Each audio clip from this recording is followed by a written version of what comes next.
pray to God this is recording. I hope it is.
I pushed a red button. Do you think it's recording?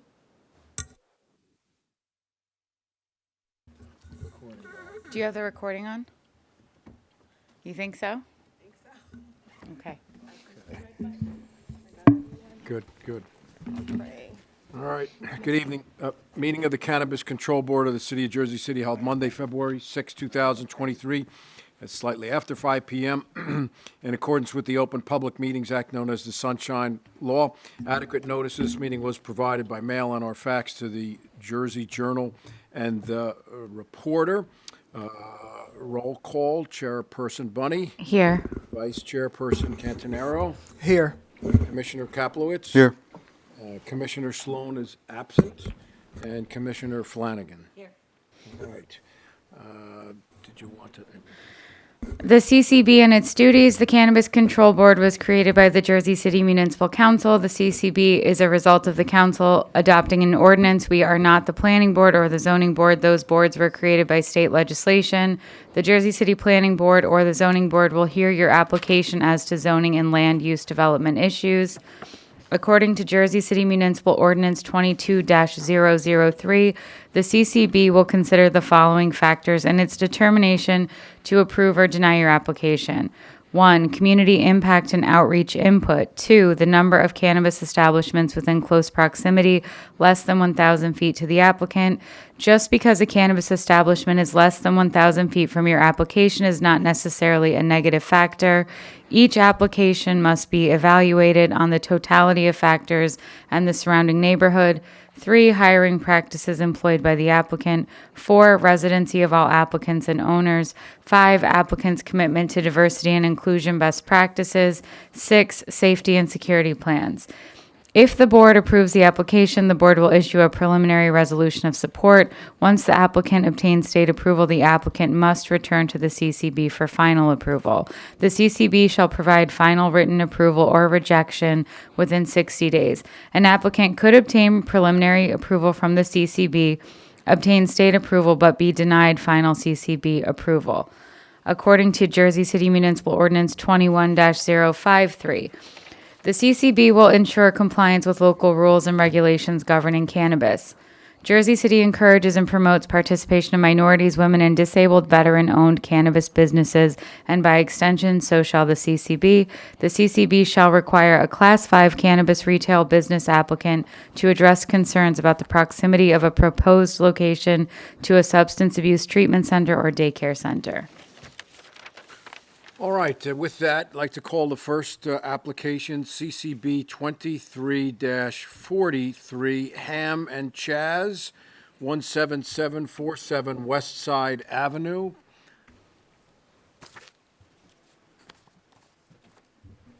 All right, good evening. Please make yourself comfortable. If you need another chair. Yes.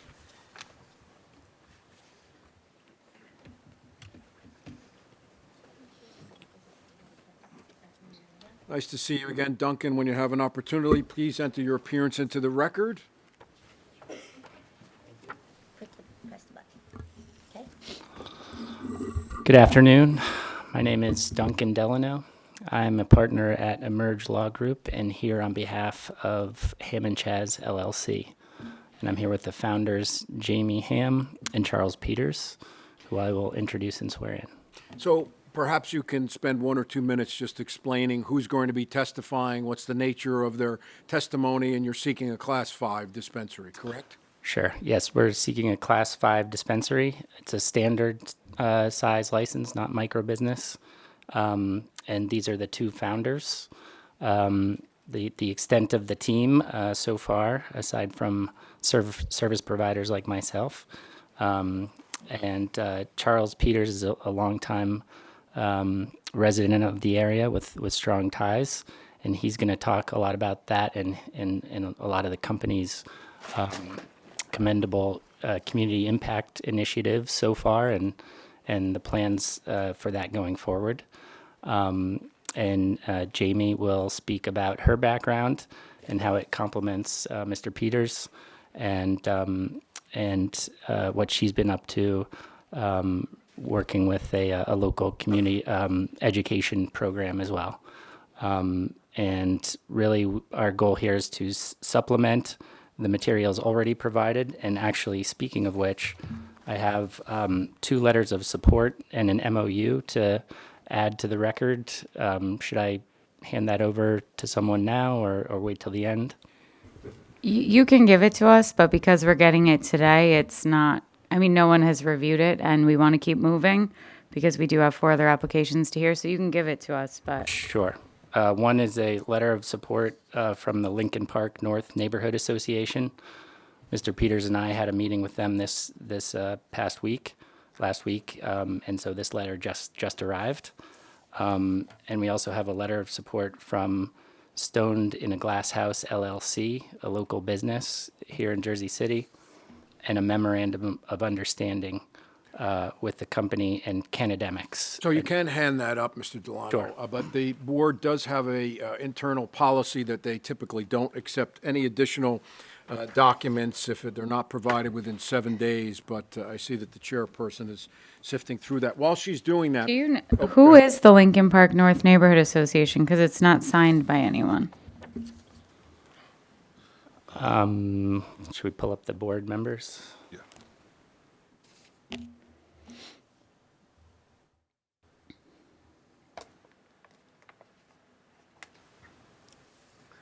while Mr. Delano is doing that, who's going to be testifying first? Mr. Peters. I will be. All right. Would you please raise your right hand? Do you swear affirm the testimony about to give you the truth, the whole truth, and nothing but the truth? So help you God. Yes. You please, you can put your hand down. Please state your name, Charles. spell your last name, and give us your address. Charles Peters, Peters. My address is 19 Dodd Street, East Orange, New Jersey, 07017. So, Mr. Dodd, if I might, while Mr. Delano's looking up that information, and perhaps this is old, this is your company formation, May 10, 2022, and it lists Ms. Ham's address as 19 Dodge Street. But then there's an owner profile that lists her address as 40 Ottawa Road in Marlborough, New Jersey. I didn't swear you in yet, but Mr. Peters, do you know which one is accurate, or we'll wait for Ms. Ham if you don't? I believe it's the Marlboro. Marlboro is my address. Dodge Street is the Charles's address. Yeah, that's for the company. All right, the formation has both your addresses as being 19 Dodge Street, East Orange, under members and managers, so, okay. Okay. You're a witness, Mr. Delano. I'm guessing that Mr. Peters simply has a form or that he's going to read, or a statement, I should say. Yes, please. I don't want to presume. Yeah, actually, before I introduce him, yes. the members of the Lincoln Park North Neighborhood Association, the president is Kayla Burrell.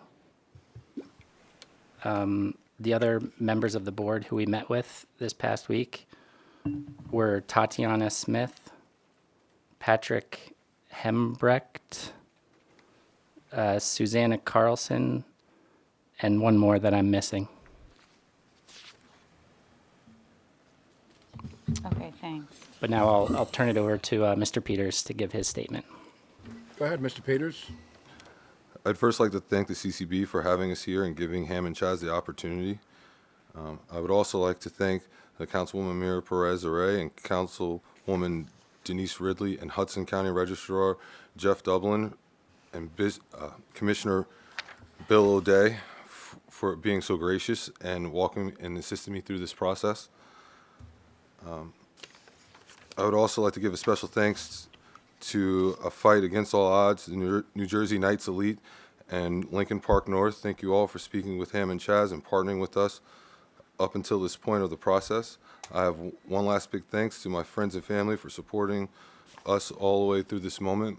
Also to my mom and dad. My mom is a breast cancer survivor, and she's here today, so I'd like to thank her for coming. But I would like to first start by giving you some background about myself, but I can't without explaining my grandparents and where I come from. I was lucky to be raised by Allie Holloway and Bill Holloway. They both were matriarchs in my family. They both have dedicated over 4 decades to Jersey City. My grandfather he served under Glenn Cunningham for tax purposes. He also served under Melissa Holloway as well as a financial advisor. They are also my first cousins. My grandmother also served 39 years in the public education system. She was a special education teacher at school 39. Both of them went to St. Peter's, and both of them, well, I'm sorry, my grandfather went to St. Peter's, and my father graduated from St. Peter's as well. We've all been a part of this community, have done, great things. I'm sorry.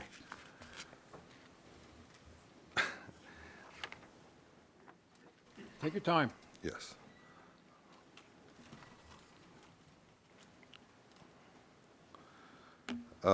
Without these 3 people, pretty much they influenced my whole life, and they gave me a drive to create this man that you see before you today. With their influence, they've done so much in Jersey City. I feel like it's my chance through Ham and Chaz to actually set my roots in Jersey City.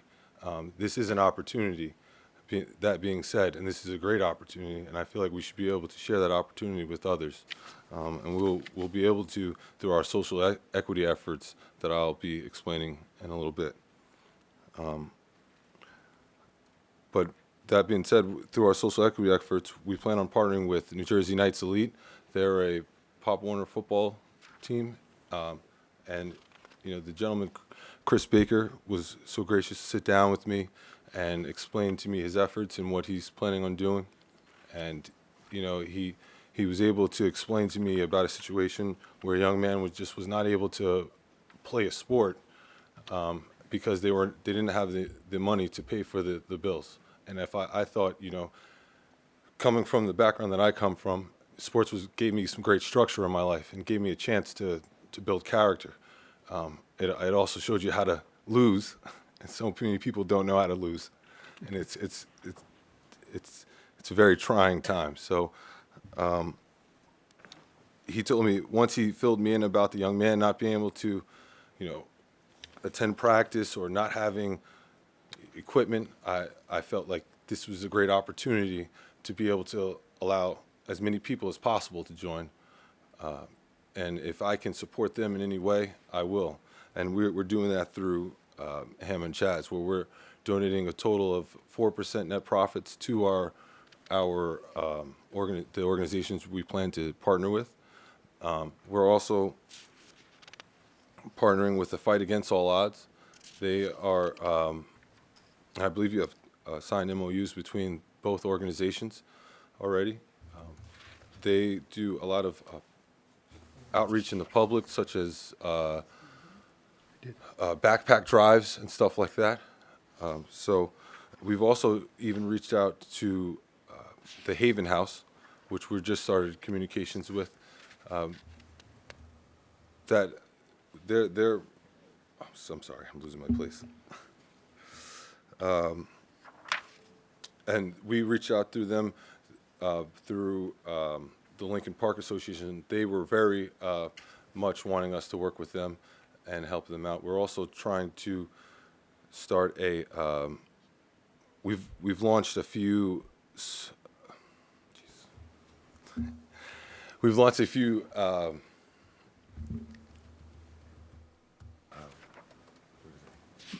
Initiatives, conversations. yes, a few initiatives that would allow us to do some expungement clinics in in Jersey City. We've already launched one currently. Do you have the exact date? Yeah, that was November 10th, November, Hudson County Community College. yes. And we partnered with Cannabis and I forgot the other gentleman's name. The Hoffman Centers. Ham and Chaz is a partial sponsor of the Hoffman Centers THC Sponge Program, under which they will be a partial sponsor of any public expungement clinic and also have the opportunity to host additional private expungement clinics. But the first one on the 10th, we submitted petitions to expunge seven individuals' records and consulted with many more than that. We've also partnered with a local vendor, the Stone Glass House. You have a letter, yep, I saw Yes. it. And they are a local vendor. We plan on putting them on our shelves, giving them an opportunity. They were 100% web-based. You know, having a dispensary like us, Class 5 retail, and having you on our shelves should help his business quite a bit.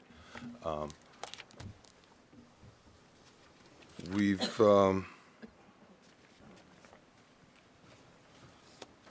Mr. Peters, you mentioned the two organizations that Ham and Chaz is partnering with, a Fight Against the Odds Foundation and New Jersey Knights Elite. Will you reassess that each year? You mentioned 4% of profit will go to these organizations. Will you add organizations, or will those change at all? Yes, we plan on adding, like I said, the Haven House and Teen Magazine. It took a little time for the communications to start and for everything to get, finalized, but we will be adding more organizations. I completely skipped my background as well. I'm so sorry. I'm a little nervous. Okay. But I grew up in Essex County, New Jersey. I've been in New Jersey all my life. I could say I've grown between Essex County, New Jersey, Hudson County to New York to Connecticut. I started in retail around 20 years old, and I've worked myself all the way up to IT, where I was in charge of 170 stores and their point of sale. I've literally started from a sales associate to stock associate, and that opportunity was given to me, and it allowed me to start a craft. Some people won't consider retail a craft, but I do, because you can take retail and you can apply it anywhere. It can give it could be an outlet for so many people to have a job, to learn a trade. And that's what I use retail for. And this is what I've been working for up to this point, was to open up my own location, my own business, and apply what I've learned to further myself and my company. And I think you were going to speak about the additional updates to the safety and security as you've been speaking with the contractor and security firm. Yes, so we've had updates made after extensive hours of research by our marketing team and, our security team and our contractor. We've made several updates to the security plan, such as additional off-duty police officers to help with some sort of loitering or traffic outside directly on our block. We also plan to, I also forgot this part, that we plan to launch an initiative to clean up the local neighborhood. Usually every Saturday or Sunday, we'll walk the street and pick up garbage. Lincoln Park is right there as well, so we hope to help clean up that area as well. All right. Anything else you'd like to add? No, that'll be it. Thank you. All right. All right, thank you for that. Board members, any questions for Mr. Peters on his testimony? Hearing none, seeing none. Anyone in the public wish to question? And questions only for Mr. Peters on his testimony? Hearing none, seeing none. Next witness, please raise your right hand. Do you swear or affirm the testimony about to give you the truth, the whole truth, and nothing but the truth, so help you God? I do. Please, you can put your hand down. Please state your name, spell your last name, and give us your address. My name is Jamie Ham, Hamm. My address is 40 Ottawa Road South, Marlborough, New Jersey, 07746. Your witness, counselor. So, Ms. Ham, would you like to speak about your background and how your skill set complements your background in the cannabis industry over the last 3 years, complements Mr. Peters' skill set? Yeah. So my name is Jamie Ham. I am a female entrepreneur, and my diverse work history includes extensive sales experience and founding and operating 3 businesses. Here's a little bit about myself and what led me to my newest role as CEO of Ham & Chaz. I grew up not too far from here, just over the Bayonne Bridge on the north shore of Staten Island. I graduated early from Port Richmond High School and went to Oswego State University for college in upstate New York. I graduated with 2 bachelor's degrees, and shortly after college, I obtained my first marketing job at a media company in New York City and got my first apartment on Grove Street right here in Jersey City. I spent about 10 years gaining valuable work experience from various sales and business development roles in technology, military, and healthcare sectors, and I developed a vast network of medical providers. Using that knowledge, experience, and network, I developed and founded my first business, a business consulting agency where I helped new medical practices increase patient rosters and become more sustainable. These consulting skills led me to spend the next 10 years developing and maintaining a book of business for my second business venture as a licensed commercial energy consultant and broker in New Jersey. I have helped over 250 businesses reduce energy costs and save money. Included in these NJ businesses were 2 of the first MSOs to enter the state, TerraSend and Justice Cannabis. In 2019, I joined the cannabis industry full-time to help cannabis companies with sustainability and development. I founded Higher Up Networking, a certified woman-owned business development agency for cannabis businesses. I developed a network of cannabis business service providers, including the best cannabis lawyers, accountants, consultants, application writers, security integrators, POS systems, social equity groups, and the list goes on. I use these relationships to help connect business to business, help startups, applicants, and small businesses develop with connections to trusted industry providers in the New Jersey cannabis market. Through this business, I met Charles early last year, and when I heard about his plans for retail in Jersey City, I knew that with my business experience and cannabis relationships, partnered with his retail background and extensive ties to Jersey City, that we would be an extremely successful team. Together, we founded Ham & Chaz, and we are extremely proud and excited to bring our diverse and unique partnership to the West Side Ave in Jersey City. Any further testimony? Um, You don't have to, I'm just asking. Yeah, Ms. Ham, would you like to supplement Mr. Peters' testimony about community involvement with respect to the Cannademics partnership? Yeah, so one of the relationships that I made a while back was with Josh Alb of Cannademics. Him and I have been involved in a lot of different events together. I had reached out to him back in November to see if we could partner with him for the expungement clinic that we did on November 10th. And after that, we decided to work together to maybe bring some educational programs to the public high schools in Jersey City. We came up with a really nice program where we would be able to provide educational programming and resources to the students at Henry Snyder High School and help keep students and faculty informed about the legal cannabis industry and how it will affect them. We submitted the MOU, and that's currently being reviewed by their board. If that goes over well, we plan to reach out to Lincoln High School as well. All right, any board members have questions for Ms. Ham on her testimony? So I one would absolutely recommend reaching out to the principal of Lincoln because he has a lot of cannabis concerns and issues, particularly in their neighborhood regarding youth engagement with Delta 8. So I would I would make that a priority Sure. for you. But what we didn't cover, so if I'm seeing this correct, this is like a former barber shop, right? This location, is yes, is Yeah. a former hair It's salon. still a barber shop right now. Hair salon, yeah. Yeah, beauty salon. All right. So one other question.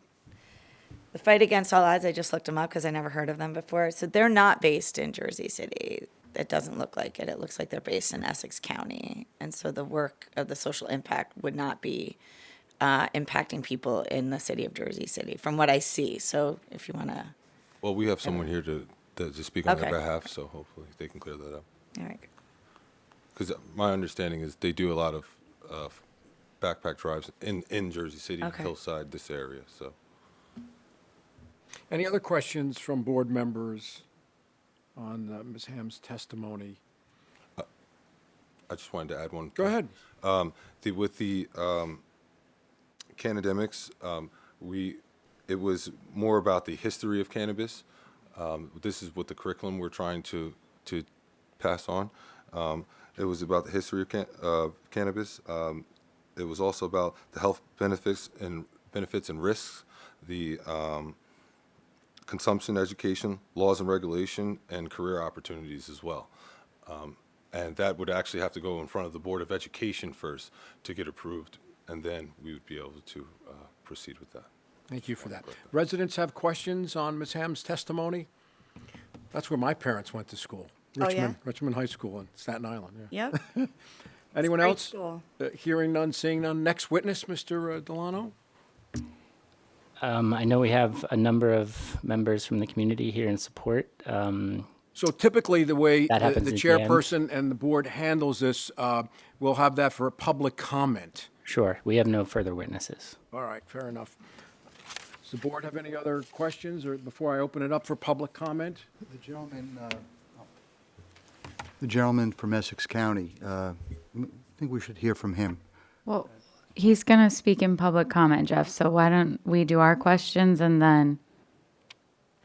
Any issue with calling or having that individual? We're going to be opening up for public comment, and Jeffrey would like to hear from the individual that was referenced with one of the community impacts. So, all right, we'll open it up to the public. You're limited to 3 minutes. Anyone wish to speak for or against this application?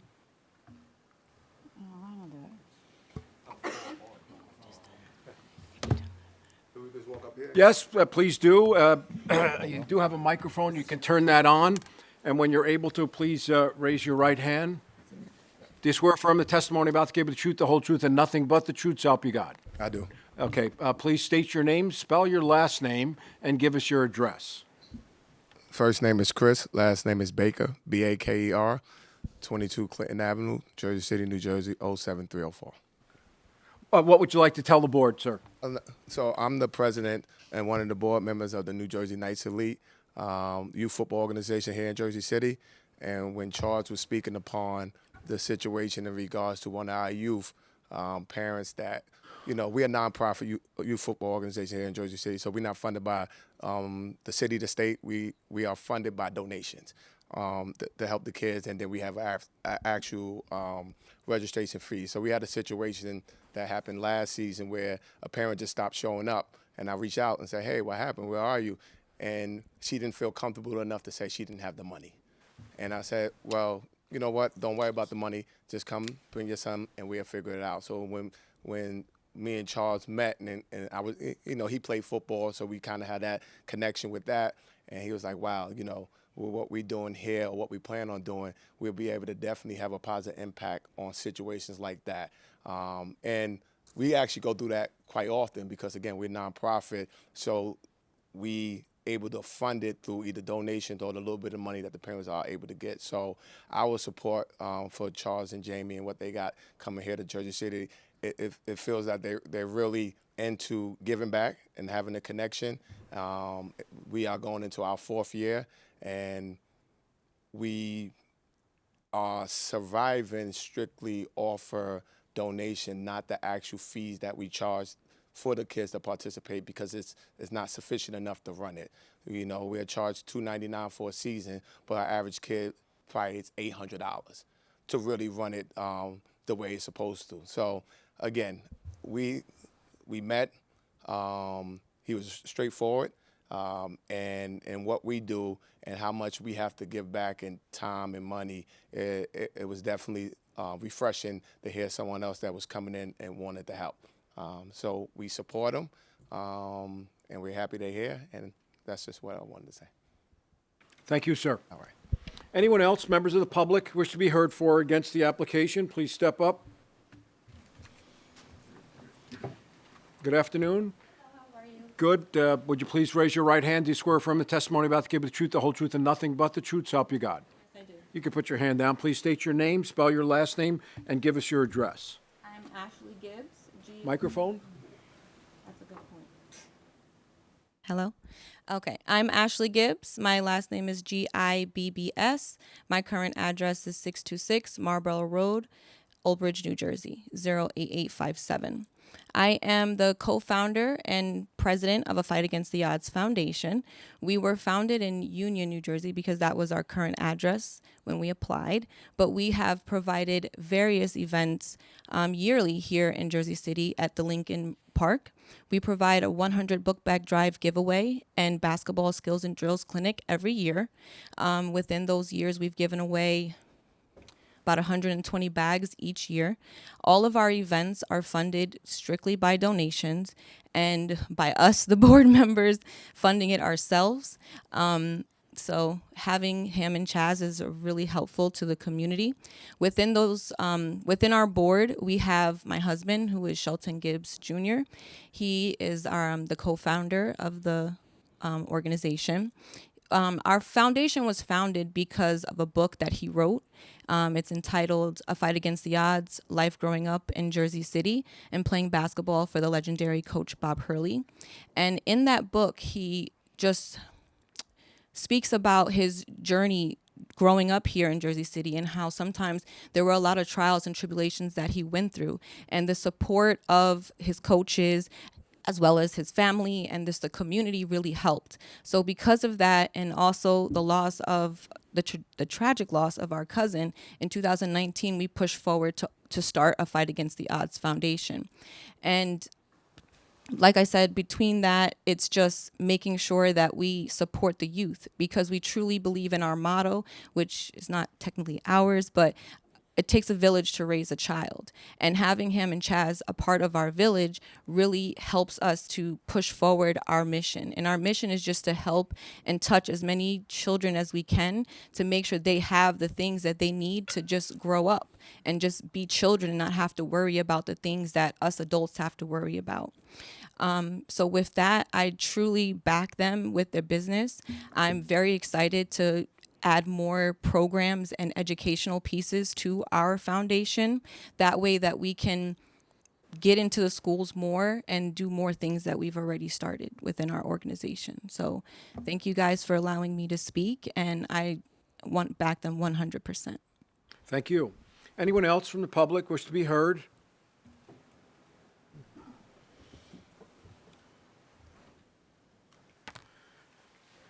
Good evening, sir. How are you? Great. If you'd please raise your right hand. Do you swear or affirm the testimony about to give the truth, the whole truth, and nothing but the truth, so help you God? Yes, I do.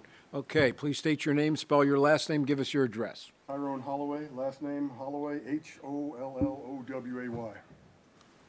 And I'm shocked that Melissa has her own building.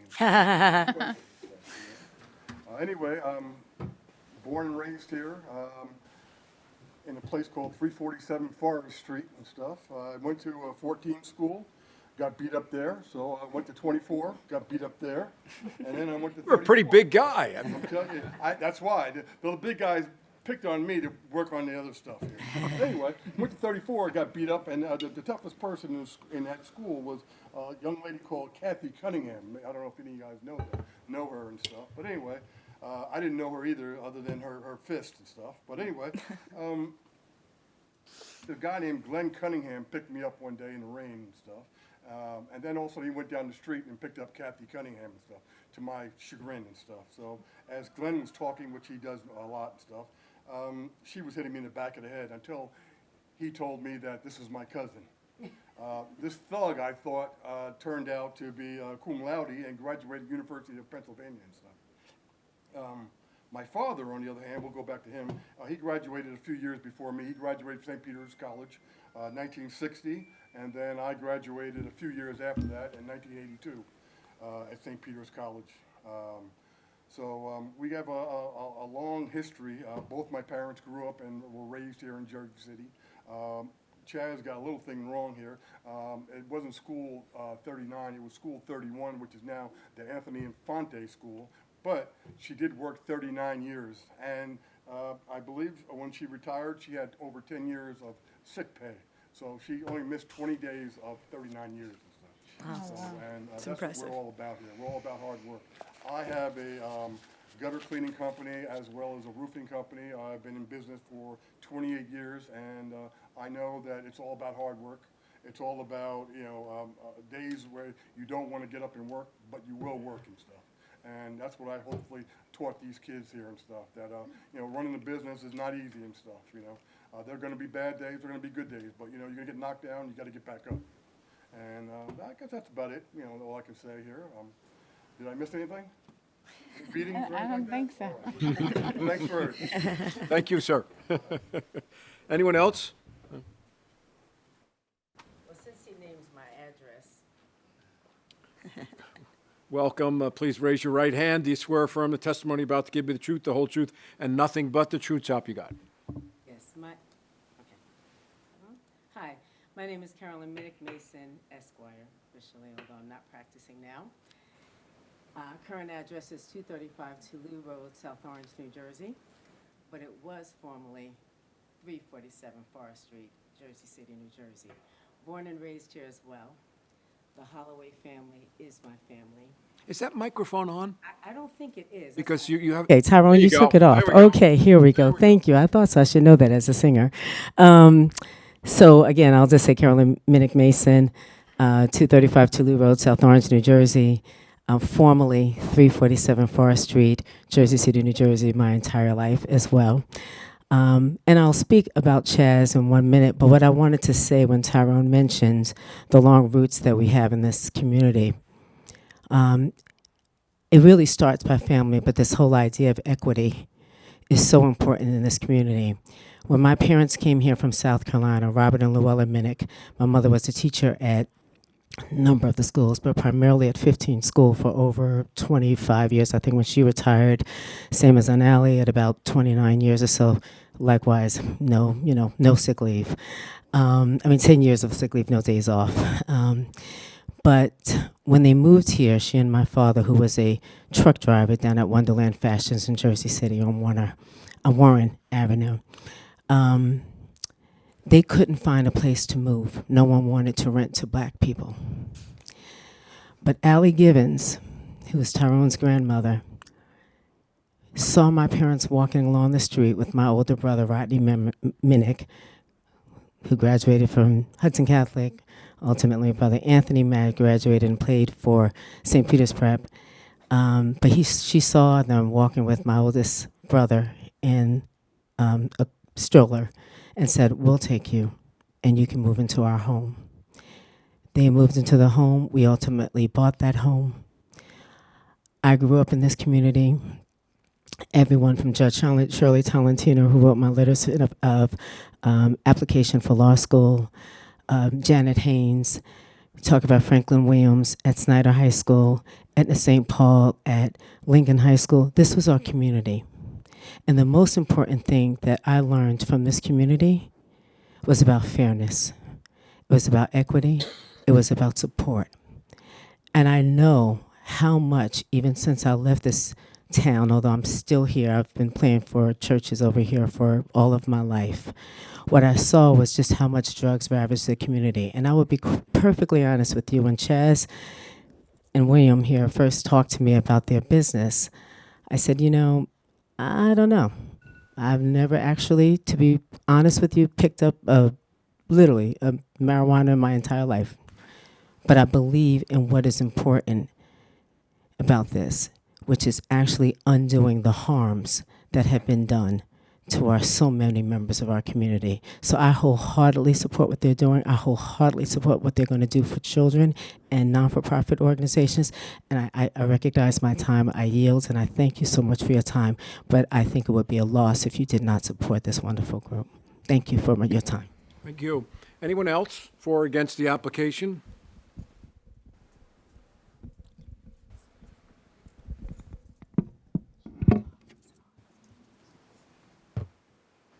Good evening, sir. If you would be so kind as to raise your right hand. Do you swear or affirm the testimony about to give you the truth, the whole truth, and nothing but the truth, so help you God? I do. You can put your hand down. Please state your name, spell your last name, and give us your address. Justin Barnes, Barnes, 54 Gates Avenue, Jersey City, New Jersey. I think that's off. You may have to turn that microphone on. Try that again there. There you go. Can you hear me? Okay. Justin Barnes, Barnes, 54 Gates Avenue, Jersey City, New Jersey, 07305. What would you like to tell the board, Mr. Barnes? I'm the founder of Stoned in a Glass House, LLC. My brand was created in honor of my father, who was a recovering addict, and through his sponsorship, helped hundreds of people stay off drugs. The brand was created for two reasons: inclusion of the urban cannabis culture and drug awareness. So I'm just very eager to work with Ham and Chaz and provide opportunities to the residents. Excuse me, that's it. Sir. Anyone else? All right, hearing none, seeing none, we'll close that public portion of the meeting. And back to you, Mr. Delano, if you want to sum up or say anything else. I'll just say, from a personal standpoint, I work with a lot of clients going through this very process in Jersey City and elsewhere, and it's very difficult. And I'm very proud of these guys because they've pulled together a great team and a great plan, and have made it further than a lot of people. It's not easy, and we heard about hard work as a theme here, and I think that's definitely ringing true with me. So happy to be a part of it. Thank you. Back to the dais. Okay, so there's a lot. I'll see if anyone else chimes in, but there's a lot of questions we didn't ask. What are your hours of operation? 10 to 10. Sunday through Saturday? 7 days a week, they'll or? adjust as the traffic, because there's no need, if there's no need to be open from 10 to 10 Saturday and Sunday, we won't be open till 10 to 10. But I do, after attending a few of your board meetings, that we've noticed that you've aligned with a lot of the liquor stores where you've done 10 to 10. So we were trying to align. I think the concern with is just the schools. Well, he doesn't come anymore, but we had a Board of Education member who was specifically concerned about added traffic in the morning when the kids are on the buses going to school. Yes. So yeah, we plan on actually incentivizing deliveries so that to alleviate some of that traffic. That would definitely, and we're going to incentivize it by doing a discount when you order online. Also, we are going to have 2 to 3 off-duty officers to help, because we know that how that light is right by Duncan Avenue and West Side Avenue. That light is very tricky. I've sat there for 40 minutes myself, so having a couple off-duty officers should help out with that as well. We're also looking for surrounding parking lots that become, any kind of lot that becomes available in the area. Okay, and so who's the 24-hour contact? I will be. Okay. And what, very brief overview of your security. So when you say 2 off-duty officers, you're paying 2 off-duty Jersey City police officers? Yes. 7 days a week? Well, yes. Most likely. Yes. Okay, and so give us a brief overview of your security plan. So I don't want to go too in depth. No, we don't want you to either. We just want very basic, like armed guards, unarmed guards. Yes. They're armed. Yes, we have. Okay. So we have 2 regular security guards that will be working inside the facility that won't be armed, but then we'll have the 3 off-duty Jersey City police officers that will be. We've established a routine with deliveries. They are going to be done hopefully right before we open, around well, I don't want to give you times. Yeah, but don't tell us. Yes. We've also, for our, we've also worked with, what's the second? security name? OSS. What's the second one? That gave us the updated.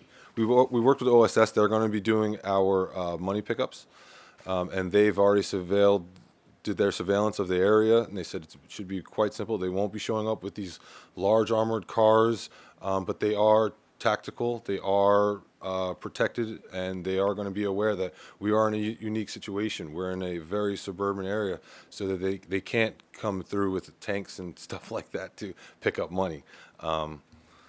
We'll have a camera system throughout the entire facility, Yes. vaults, police doors. Yes, and then we have ID cards. You have to check in every time you come in, right? With your license, and then we're going to issue you an ID card for while you're in the facility. That's for our workers, and then every patron that comes in will also be ID'd as well, and will be escorted along with our bud tenders. Okay, and you're not a micro business, so how many employees do you intend to hire, and what do you plan to pay them? Yes, so the pay will be in a range, but we do believe that it should be above the $15 mark. We're not going to like our bartenders. We're looking at a range of $40,000 to $50,000. That's what's in our pro forma today. That's more than most sales associates make. I just came from working for a major retailer. Our sales associates make $25,000 a year and no health insurance. Do you know how many you plan to hire? Yes, anywhere from 15 to 20. 15 to 20, okay. Sorry, I'm the one who has to do the report, so I have to make sure I ask all the questions I have to then search for later. Okay, 15 to 20, you're paying them $40,000 to $50,000 annually. Do you guys have any questions? Well, I was just wondering, because you are not a micro business, do you plan to sign up with the unions? Because they're not here. They're typically here, like, promoting. I think they're here, just Hugh everyone. Giordano is not here. Yeah. We already signed a labor peace agreement. Okay. Oh, did you guys want to And you speak? didn't want to. We typically hear from someone. Yeah, we're. So I apologize. We can't have, you're not Yeah, sworn no, in. it's- We can't pick you up on the microphone. Yeah. I'm the guy who gets yelled at by the judge all the time. Yeah. So it's my understanding it's required, since you're not a micro, right? Yeah, You'll have to it's enter into required, some. and we do already have a labor peace one. agreement executed with the union, and they issued a letter of support, which is in our It's not- application. I didn't see. Maybe, and then I just want to get clarity, because when you said it, I looked at the director. I thought we do not have an off-duty program with police at this time. So, I don't believe we do. yeah. So are you talking about retired police officers that you're engaging in security? Because at this time, the city does not run an off-duty program. Yeah, so I was speaking to Jeff Dublin, and he was actually assisting me in that. We did make, they were, I believe, off-duty.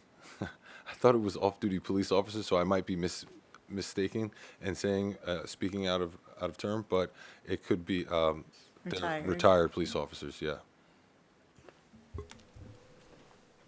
I think that's what we heard in the past as well. Yeah. It's usually off-duty retired officers, so. Not off-duty. That's a Retired officers. Retired officers, yeah. So I might be speaking out of term, I apologize. Anything else from the board members? Hearing none, seeing none. Is there a motion either for or against this application? I'd like to make a motion to approve CCB 23-43 Ham and Chaz LLC at 747 West Side Avenue. Is there a second? I second. Roll call? Chairperson Bunny, Yes. Vice Chairperson Cantorero, Aye. Commissioner Kaplowitz. I have to say, I knew your cousin, Melissa. I walked the streets with her, sat on boards with her, and she was a lovely woman, and she was a great asset to Jersey City. And I think it's pretty cool that her cousin is going to get approved for a cannabis business and donate a lot of his time to make Jersey City better. I vote aye. Commissioner Flanagan. Aye. Commissioner Sloan's absent. Motion carries. Congratulations and best of luck. Thank you. Thank you. Thank you.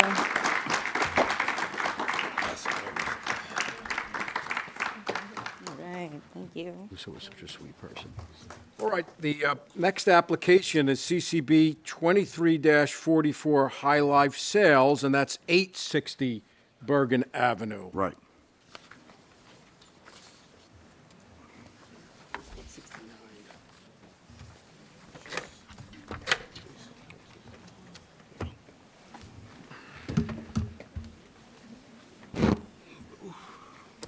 All right, counsel, once you get situated there, if you'd be so kind as to enter your appearance into the record and give the board a very brief description as to what is going to occur this evening. Hi, good evening, commissioners and board members. Michael James, the James firm, appearing for the applicant High Life Sales Inc. With me today is Gohar, who is the CEO and majority owner, and Felix Dorfman, who will be the VP and running day-to-day operations together. If you can't hear me, please let me know. I do speak low. So High Life Sales Inc. is a certified woman-owned business that seeks to operate a Class 5 retail dispensary at 860, as council mentioned, 860 Bergen Avenue. The store will be 1,250 square feet and provide an open floor plan for customers to purchase products. The store hours will be 10 to 10, 6 days a week. Sunday will be reserved for a day I'm off. sorry, what were those hours? 10 to 10. Okay, and is this a micro business? It is not. It is a standard company. Standard application. And then just who is the Jersey resident? Oh, she's a Jersey Okay. resident, and as well as Just there for owners, Monique James. She's also a New Jersey resident as well. So are all of the owners here? No. Two of the owners were here. I did speak with the office if all four owners needed to be here today, and I was advised not all four needed to be here. No. Well, you didn't speak to my office because I don't work in the Division of Commerce. It would have been Maynard's office. No, not to my knowledge. I'm not aware of you being advised. Do you know who you spoke with? I do. You can proceed. We just usually ask that anyone who can I Are they see? minority owners? What do you need? Yes. As percentage-wise.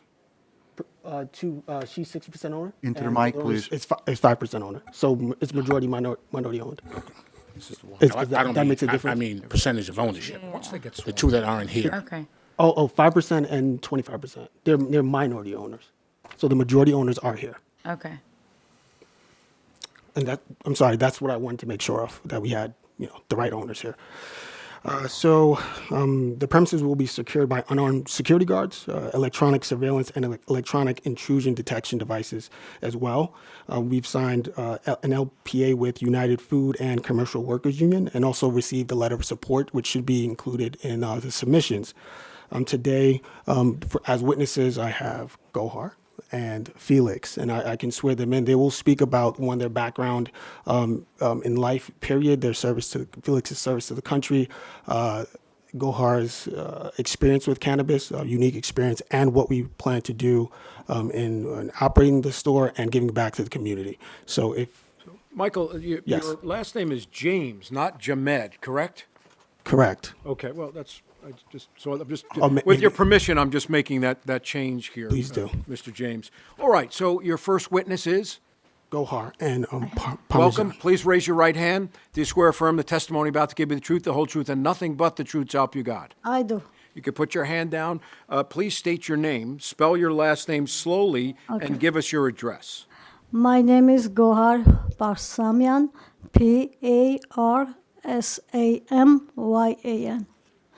My address is 3631 Kennedy Boulevard, Jersey City, 07307. So, if I might, Mr. James, before we get into Yes. Ms. Parsamian's testimony, we've got some contradicting addresses. It appears you lived in California in August Can you please expound, let her answer? Okay. Yeah. Yes. You were in California in August, and now you're in New Jersey, I guess, in November? Yeah, why don't you tell us? yeah. But then there's the address listed on the application is 284 Central Avenue. Let her answer. We're not asking you. We're asking the person who's sworn in and answering the questions. I understand, but I filled out that form. That's the only reason why I wanted to Okay, answer that. well, So, It is a police station. yeah, so it says that she lives at 284 Central Avenue, but she just said she lives on Kennedy Boulevard. But according to Ron, as of August, she lived in California. people make mistakes. We would just like to clarify it, and she really should be providing the testimony. And yes, to Jeff's point, 284 Central Avenue is the North District Police Precinct, so I don't know why you would have put that as her home address. If you have the copy of the lease, that is the address of the landlord, actually. And so the first address on the, we have no control over that. No, but that's not what we're saying. On this financial interest form, it has your applicant's name and it says her home address is 284 Central Avenue. That's not the lease address. It is. That's fine, but you're the saying la- that's her can I- address. Right, and so I'm saying that was my mistake. I looked at the lease, and the first address, the lease was a little bit confusing. The first address on the lease for the landlord is that address. And I did submit a new address, the updated address for Kennedy Avenue. And that's the correct address on the lease. Those both are already on the lease. You can review it. So let's go back to this statement that you had notarized. As of August 8th, 2022, you lived in California. Is this inaccurate? Yes, I moved to New Jersey Okay. 3 When months did you ago. move? 3 months ago. 3 months ago. So it says as of December 11th, and perhaps prior to that, you lived in New Jersey. So you had moved recently. That's the Yes. explanation Yes. for California versus New Jersey. All right. That's all I needed to clear up. All right. Why don't you, your witness, Counselor, yeah, what's her testimony? Okay, you did prepare a statement, correct? Yes. Will you please read that for the board? I have to admit that I'm very nervous to speak before you today, but I am also very grateful for the opportunity. I am the majority owner of High Life Sales and will run the day-to-day operations along with Felix. Cannabis has helped my life, if not saved my life, in a very impactful time period of me. When I was diagnosed with cervical cancer in 2019, I first thought of every way in which my life would be affected and all of the things that I cherished most. I chose to think positively, though, and learn about both medical and holistic treatments, which lead me to cannabis. Not only has cannabis been used to help alleviate the effects of chemotherapy, but studies have also found it can prevent cell growth and induce cell death in cervical cancer cell lines, and has numerous anti-cancer effects that can help prevent a variety of cancers, treat tumors, and benefit the immune system. This was eye-opening, especially as a person who has never used drugs, much more thought of them containing a medical benefit. As I gained further understanding of my illness, I also gained further understanding of how cannabis helped fellow patients manage their treatments and ultimately win their battles. In 2020, I was cancer-free and very grateful for my second chance at life. Life, however, took another turn when my husband passed away. He was my everything to me and really took care of everything. He was a great entrepreneur, which allowed me to be a stay-at-home wife and mom. I was again faced with the thoughts of what would become of my life, but again, eventually chose to think positively. I had to begin a new journey in life, which led me to do what I had watched my husband to do over 20 years, entrepreneurship. Based on my experience with cannabis and entrepreneurship, I feel that the cannabis industry is where my passions intersect and I can truly be an asset. With the staggering cost of entry, however, it has truly been difficult to enter the market reasonably. I have invested a great deal of my husband's life insurance to make this dream come true and would be grateful for the opportunity to operate a dispensary in Jersey City. Although I am a very shy person, I have really felt the warmth of the community in this process. From the meeting with Councilwoman Prince Ari to speaking with realtors while searching for potential locations, which is why we chose to partner with Celeste Williams of Caring and Capable Hands to promote anti-gun violence initiatives and NGCU to sponsor scholarships for students that wish to pursue majors that support well-being jobs in cannabis industry. I look forward to providing an educational experience for our community and being an asset. I thank you for this opportunity to speak on our application and sincerely hope that you will grant us the opportunity to operate well-run and beneficial dispensary for the community. Before the board has any questions, Mr. James, I know this is a yes, but I just don't see it here. You are admitted to the New Jersey bar, correct? Correct. Okay. And the New Jersey resident who has lived in New Jersey for at least 5 years is Monique James. Would that be correct? Correct. Okay. At least 5 years? I'm sorry? You said 5 years? 2 years. Did I say 5? I apologize. It's 2. Yeah. Yeah, okay, yeah. Did I? Yeah. I'm getting old. Yeah. I scared you. Is that someone you're related to? That is. That's fine. Yeah. Yeah. All right. So They questions? met. Yeah. They met, they like each other, yeah. Yeah. Questions for this witness on her testimony thus far? Hearing none, seeing none. Folks in the audience, have any questions on the witness's testimony thus far? All right, hearing none, seeing none. Next witness. Welcome, sir. If you'd be so kind as to raise your right hand. Do you swear or affirm the testimony about to give you the truth, the whole truth, and nothing but the truth, so help you God? I do. You can put your hand down. Please state your name, spell your last name slowly, and give us your address. My name is Felix Dorfman, Dorfman, 1495 East 28th Street, apartment 6B, Brooklyn, New York, 11229. Your witness, counselor. Okay, Felix, Mr. Dorfman, you have prepared a statement for the board, correct? Yes. Can you please read it for them? I'm a vice president of Highlight Cells, Inc. I served in the U.S. Navy from 1989 to 1993, where I did 3 tours in Iraq, participated in several influential operations, which I really cannot talk about. Upon my honorable discharge in 1993, I obtained a degree in mechanical aviation, structural mechanic engineering, and U.S. Naval operations, completing my degree in mechanical engineering. I learned the opportunity after my Navy days to open my own businesses. I decided to go ahead and open my own businesses instead of pursuing aviation field again. I purchased my first gas station in 1994. I quickly learned the business, and my passion is running retail businesses, gas stations, C-stores, retails, like what kind of lotto and all that other stuff that goes with it. Eventually, I expanded my international business into my home country of Ukraine. Unfortunately, I lost everything in Ukraine due to invasion of Russia during this wartime right now. Gore and I and her husband have been lifelong friends, and I would often share and compare notes and businesses Gore's husband had compared to mine. He was a great man, and he was a great friend.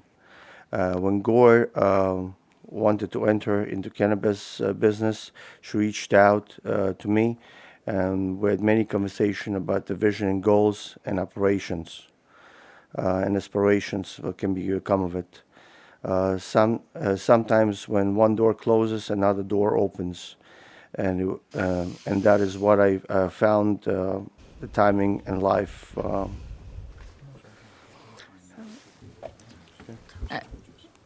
If she needs a minute, it's fine. We can pause.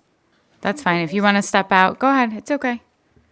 No, it's okay. I'm fine. I'm okay.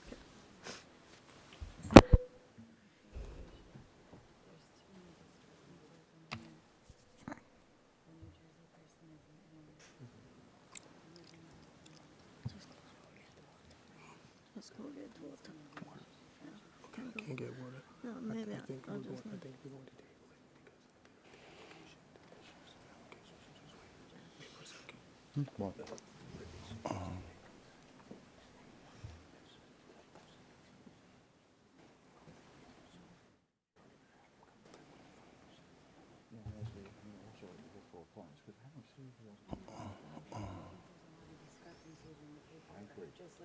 Other people. All right. So, Mr. James, we did have a sort of off the record, and I'll explain what we were explaining about. The board certainly would like to hear from the other owners, especially Monique James, who is the 2-year resident of New Jersey and really the only one that qualifies to apply for the state. It is typically the board's policy to hear from certainly that owner, which is very important. Even though she only has 5%, she's the 2-year resident of New Jersey, and the board's very concerned about connections to Jersey City and New Jersey. And there are other, I guess, partners that are not available. So we do believe it would be in the applicant's best interest to bring those folks to testify. And obviously, Garar is very emotional. It was a bit difficult to understand some of her testimony, and we want to make sure we hear everything. So that's what the board is suggesting. It is, of course, your application. You could, decline, but they are strongly suggesting that it be adjourned. And some of these other discrepancies, perhaps. Yeah, there's a lot of contradictions in the paperwork, I think, which is concerning. I understand people absolutely make mistakes. I certainly make mistakes, but there's a lot of contradictory information in there with addresses and who lives where. And I'm going to defend the Department of Commerce because I don't think that they would say that the person who lives in New Jersey didn't have to be here, because that is something that we do require. You do have to live in New Jersey for 2 years to be eligible for a cannabis license. So to come in front of us with someone who now lives in New Jersey but has lived here for 3 months, admittedly, is kind of unfair to the process that we've made every other applicant go through. So we're suggesting you come back. We can proceed, but we're making a recommendation that you guys come back with all 4 partners and we hear you at one time so that we can hear the complete application. Okay. We will take that recommendation and clarify the documents. There were several documents. There's just a bunch of contradictions. We did amend it, so I'm not sure if you have the entire file in front of you and it looks as if it's contradicting, or you have the amended application. I think it would make a lot of sense to go through, talk to Commerce, Right. verify what you feel is the latest update and what they have on file, and return it. I think it's to your benefit. I appreciate that suggestion and taking that approach from the board. We can definitely come back. We'll obviously be notified, I'm sure. Well, our next meeting is February 26th, right? So 27th? Oh, yes, sorry, I'm not coming here on a Sunday. So the 26th is our next meeting. Okay. All right, so we'll see you guys then, or in March. You'll talk to Commerce, you'll work with them, they'll reschedule you, and we'll see you guys then. Is there a motion to carry this application to the next meeting in February? Motion to carry. Is there a Second. second? All in favor? Aye. Any Aye. opposed? Thank you. Thank you. Fine job.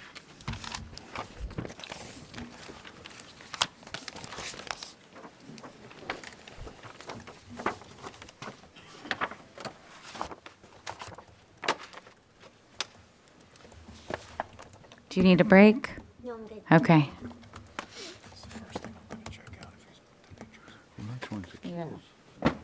All right, the next application on the agenda is CCB 23-45, this Garden on Summit at 510 Summit Avenue.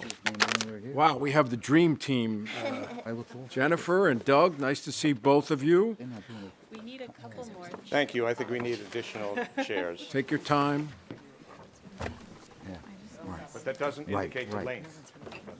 Oh, it's in the what's here, okay.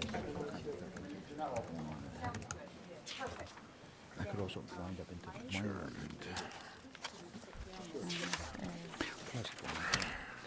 Cindy, if you could go here, Steve, and I'll go on this side. My name is Douglas Byrne. We just gotta have you speak into the microphone so that it's on the recording. Okay. My name is Douglas Byrne from the firm of Byrne Root LLC, representing the applicant, Garden on Summit, and I'm joined here with Jennifer Cabrera, who's co-counsel, and I just want to open with an overview, if that's okay, and then Jennifer will get into further details with regard to each of the witnesses. So this is Garden on Summit, LLC. We're seeking a Class 5 retail license. We'll be proceeding with the state of New Jersey as well. This is a 100% woman-owned enterprise. The application's still pending, correct, Mr. Byrne? Yes. Yeah. When was it filed, do you know? Do we have the file number? No, when was it filed? It has not been filed. They're waiting to apply for an annual license once they have Jersey City approval. No. With the, not the CRC, but the women-based enterprise can be done as soon as you get a federal tax ID number. Yes. They were behind 6 months. They've now caught up. So if you did it 6 weeks ago and you don't have it, there's something wrong. No, we have the WBE filing. I just don't have it in front of me. Okay, because it does say that it's still pending. No, It that's, was filed. we have it. It's been approved as a been W. approved, Fair enough. Thank you. And do you have a conditional approval from the state, or? On the cannabis? Yes. No, we haven't submitted yet. They're doing an annual, Jeff. Oh, so- you're not applying for a conditional, you're just gonna go straight for the annual license if Okay. approved. Understood. Okay. Yeah, so, and, you know, we have a location that we're acquiring, 510 Summit Avenue, which is really an essential part of the presentation because it's, we have understood, we always knew it was a historic building, but apparently it's the oldest building in Jersey City. And we will be refurbishing it and utilizing that. It's been boarded up and shuttered for about 2 years. It was a former restaurant, and that'll be discussed further by the witnesses. We have 4 witnesses. We have Cindy Rothstein, who's a principal and the majority owner. She has experience as a retail merchant, and she has expertise in cannabis. Each of the people on our team are experts in their own field, and they're dedicated to the social and community equity issues that are presented by the retailing of cannabis in Jersey City.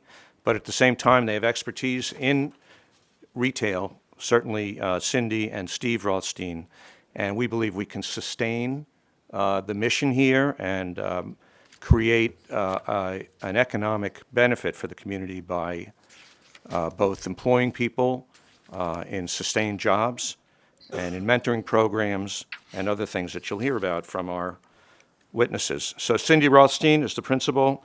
Steve Rothstein will be director of operations, and he's an expert in supply and inventory controls and also in cannabis retailing. Ali Fonseca Alexandria is a native of Jersey City. Her family is embedded in the community among various public institutions here. She is a real estate salesperson that's employed in Jersey City. She has a particular insight into the community and understands the benefits of doing this correctly to her neighborhood where she lives, and she is local to the subject premises. She has extensive community ties and an interest in giving back to the community through this enterprise as a vehicle to do community building, to employ, and to provide mentoring and other benefits. Mike Allen is our security. 1% minority holder. Yes. Okay. At this point. Mike Allen is our security expert. He's present also to give an overview of any security concerns, but they're extensively discussed in our application. But certainly he's present to answer any questions. So the Garden on Summit intends to bring the retail experience and the social commitment to the community. while we restore what we understand to be the oldest building in Jersey City. And so the public can benefit that and learn from the heritage that's embodied in that building. You'll hear about our retail experience and customer satisfaction experience, so we can build a sustained business, as well as plans for a community advisory board, the mentorship program that I discussed earlier, and the local hiring and training program. So I think we have an excellent business plan to carry out our mission and the city's mission in a sustained way, and our witnesses will describe that in further detail, and Jennifer will lead them through questions, and we're certainly available to answer questions. And we thank you for the opportunity to present. I'm going to pause for a second. Maynard, did Beto withdraw their application? Oh, they did, because this is the same address. Yes. Okay. I didn't know, and the I didn't know chairperson either, didn't know no. that they had withdrawn. There was another applicant with the same address. Not us. And it's been on hold for several months. Interesting. And the chair just brought that to my attention, so that's a non-issue. But, all right, thank you for that summation, or actually opening, Mr. Yes. Byrne. Who was your, Just to clarify, the previous applicant walked away, you didn't buy the previous you didn't take over his application, correct? Oh, no, not at all, no. All right, so. No, ours is a freestanding, individual application that we submitted some time ago. I actually was unaware that there was a prior applicant Gotcha. for those premises. And you're not doing a consumption lounge, correct? No. All right. Okay, and did you meet with Councilman Boggiano, the councilman for the ward? Because he was strongly opposed to this, the prior application. It was of great concern to him because it is the oldest building in Jersey City, so. Well, we have met with the historic component of, what was the organization? Jersey City Landmark. we The have Landmarks Conservancy, and they're very supportive of this application. We're meeting again with them, I believe, Saturday. We don't have the letter in advance, but we've had extensive discussions with them, and I think that they, I don't want to usurp them in their opinion, but I think they're very pleased that we're going to restore the building in a very historically sensitive way. We're going to have some audiovisual displays to educate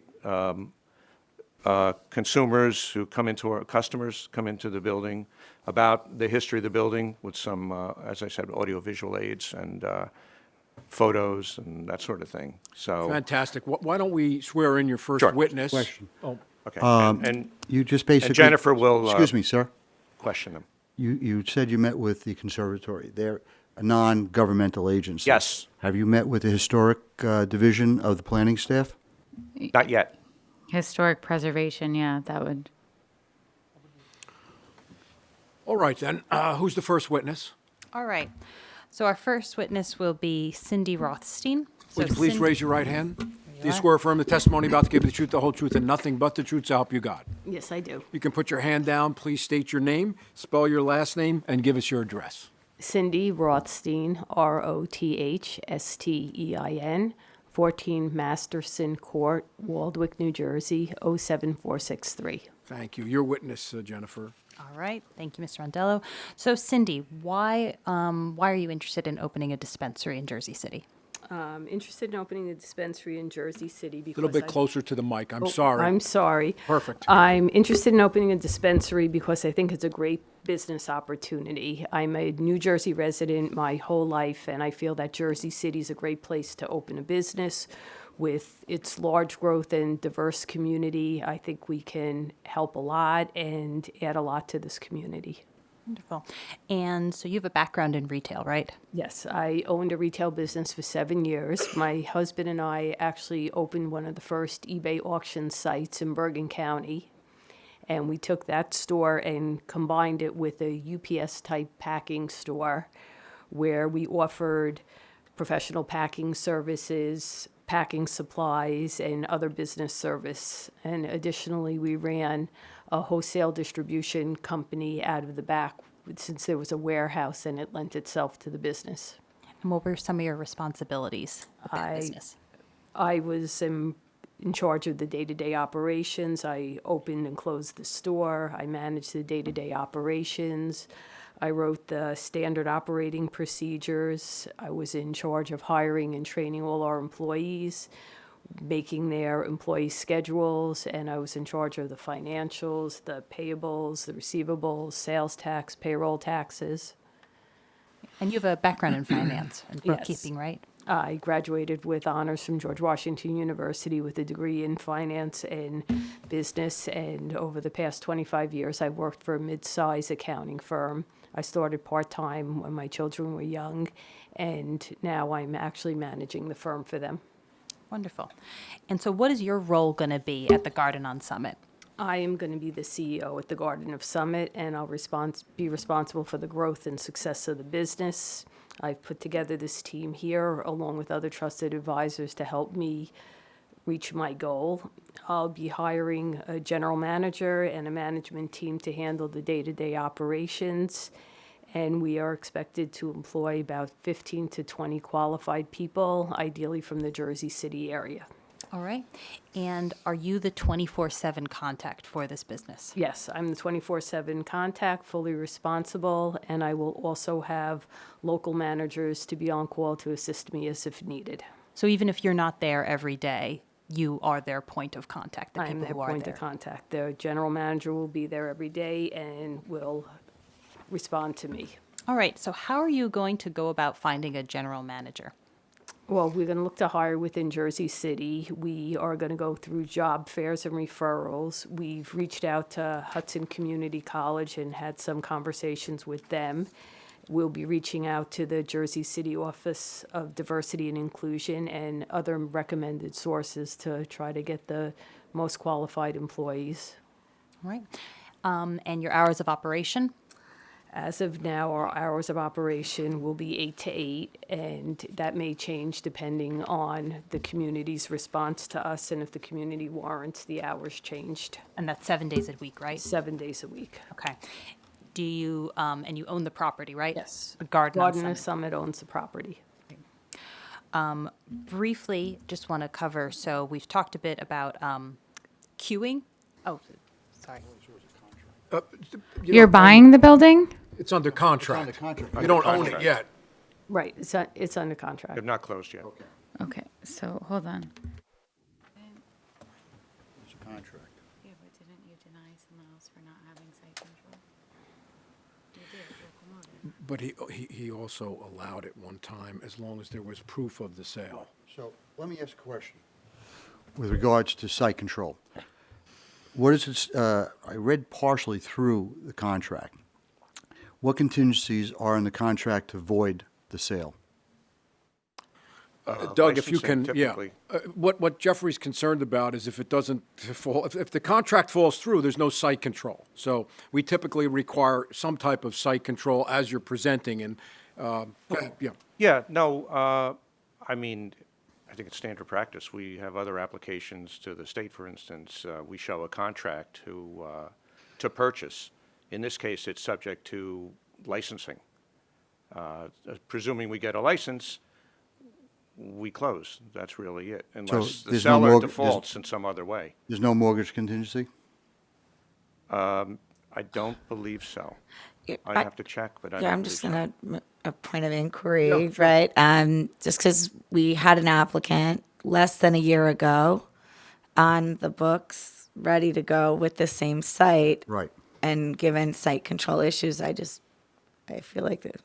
Well, The question I have, is the contract in the name of the applicants who are now present in front of us, or is it another separate LLC that,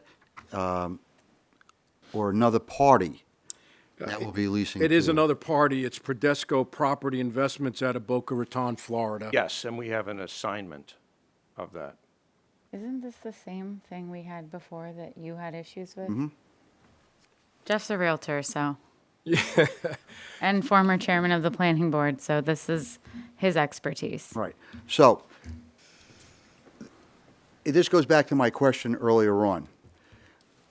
The assignment was from who? was it from the previous applicant? No.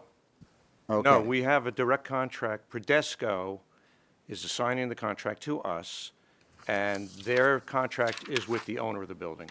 And the owner of the building is 100 Mile Club, Proceda Funding Advisors, 570 Sylvan Avenue, Englewood Cliffs. Yeah. So, The other party is, it's the first I'm hearing about the other party, because I negotiated the contract with Prodesco and with, so let me clarify this. So, the applicant who's in front of us tonight, they have a contract for sale only predicated upon getting approval, nothing other than that, no other contingencies? I don't believe there's a mortgage contingency, but as I said Is there a an moment ago- inspection contingency? What? Inspection?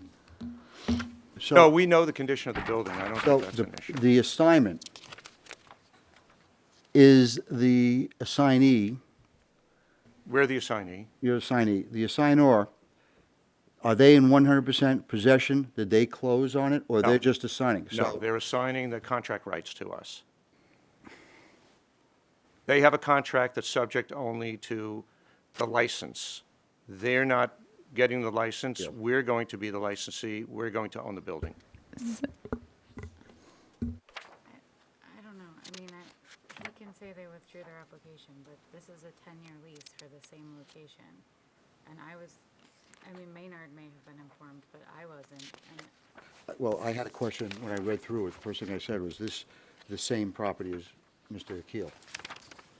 So there But seems they to have be, all, yeah, I'm sorry. No, again- We have representation, the standard representations in a contract that there's no other buyers out there. No one else has a right to acquire it except for us.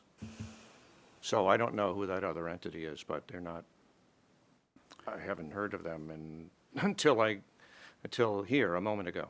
Thing is, you have to understand, one of the key components that we have to look at, in my opinion, is site control.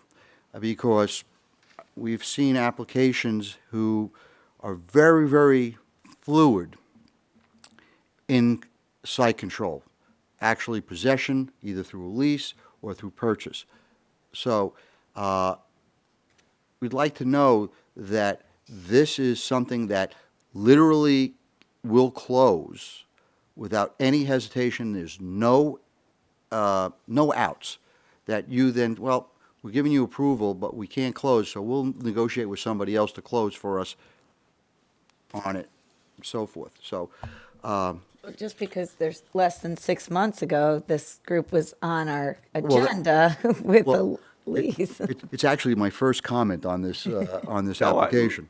Look, I do real estate, so I understand where you're coming from, and it's a good question because site control is an essential element. But I'm quite comfortable that and I'm not a witness, but I know the contract, and it's a standard contract. The only contingency really is the licensing. I'll check on the mortgage, but I don't believe financing is an issue, and this organization has the financing to close and to refurbish the building. We've looked at it, we've talked to the historic people. Well, no, you've talked to the Landmark Conservancy, which is Yes. just a nonprofit. That's not the Historic Preservation No, Board. I understand, but, well, I call it generically, but they're great advocates for this building, and they want to see something happen with it for the public benefit. And as I said, we're meeting with them Saturday also. Has your client gone through all the stipulations in the contract for their due diligence? Title, environmental, structural? Yes, I think we've I done hear a all lot of that. think. They brought- I want definite answers, Counselor. I'll let them testify, but as well, far as only I Ms. know, Rothstein yes. has been sworn in. Do you have any information that might enlighten the board about their concerns that you may not have site control over this property, meaning that if this contract falls through, you don't have a Well, site? I have another question, though, before we even go there. So it's your LLC that's buying the building, or it's somebody else's LLC that's buying the building and leasing it to you guys? I'm unclear on that. Somebody else. Right. someone It's else. this person, this 100 Mile entity Club. from Boca Raton. Okay, so you have a contract. These people have a contract. You don't have a contract. So That's do we correct. even have a lease for this space? No, They have I an didn't see. assignment of the contract, which Again, so,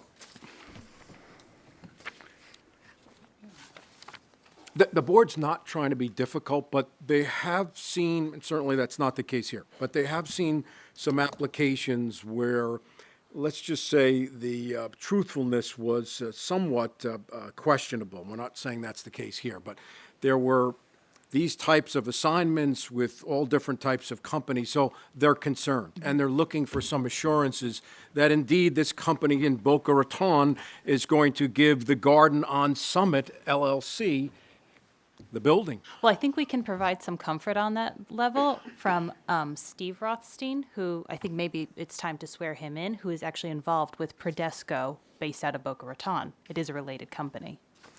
Is related company. related to company two. So let's, Well, let's swear please him in. swear in Let's swear him in. Mr. Rothstein. Please raise your right hand. Do you swear affirm the testimony about to give you the truth, the whole truth, and nothing but the truth, so help you God? I do. You can put your hand down. Please state your name, spell your last name, and give us your address. Steve Rothstein, Rothstein, 14 Masterson Court, Waldwick, New Jersey, 07463. Thank you, And Mr. Rothstein. Can you, all right, go ahead. Okay, Yeah. before we dive into this, I just want to clarify. So, Steve, what is your role at the company? Director of Operations. How do you know Cindy? It's my wife. And you've worked together in the past, correct? That's correct. Okay. And could you please explain to the board your involvement with Prodesco? So I work with Prodesco. It's a related, a relative of mine, and they are purchasing the property and then assigning it to the LLC. So wait a minute. They're actually going to close on the property and then they'll deed it to you Or lease it. or lease it to you? Well, they're assigning the contract to, they're assigning the sale of the property to us. Well, I you don't just- know if I'm describing that properly. I'm a little confused because I'm hearing somebody else is closing on it and there's family involved. So, want to make sure that anybody who is a partial owner is listed on the application. And there has to be a separation. If there's a closing, then there has to be another closing. Otherwise, I understand an assignment, but it doesn't, I'm very confused by the testimony here about who's got their actual contract and who's closing first. Well, would Prodesco close on this, or would the Garden on Summit? It's got to be the Garden on Summit. It should be the owner. We don't want two closings. We're going to have an assignment of the contract. There is an assignment of the contract, which has Yes. been included in the application. So it would be the Garden on Summit that closes. Prodesco is the company that identified the property and entered the first contract. They're real estate consultants, basically, Prodesco. They found the property. So who's the realtor? They're consultants. There is no realtor? There's There's- a realtor on our team, but she's There's not no realtor. Oh, there was no realtor that No. showed you the property. No. Okay. So, I just lost my train of thought.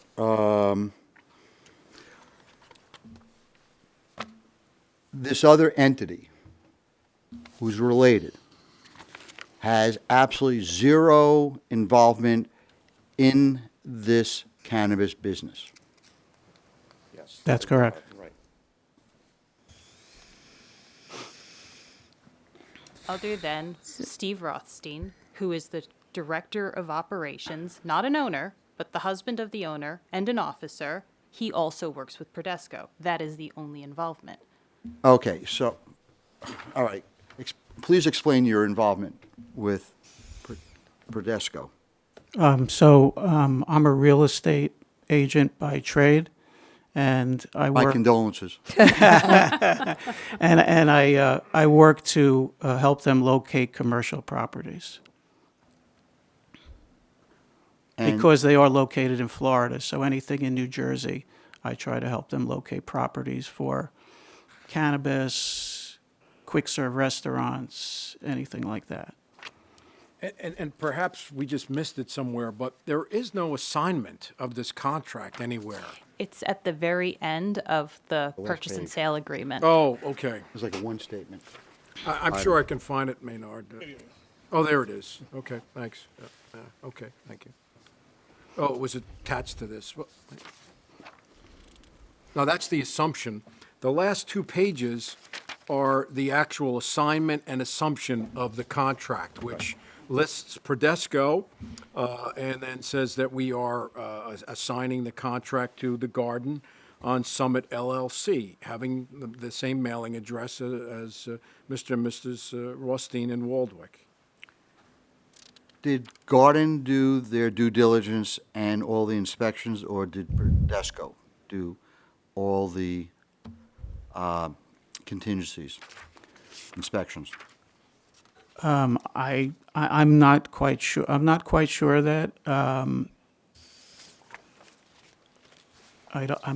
actually not sure what the contract details as far as contingencies. No, there's an environmental inspection, there is structural inspection, I forgot what else. Did your engineer go out there? You know, we have an engineer who's worked on plans. Just Yeah. speak into the mic. Want to speak into the mic? Yeah, no, I mean, from my perspective as the attorney, I know that we've had an engineer go out and look at the property. I haven't seen the reports.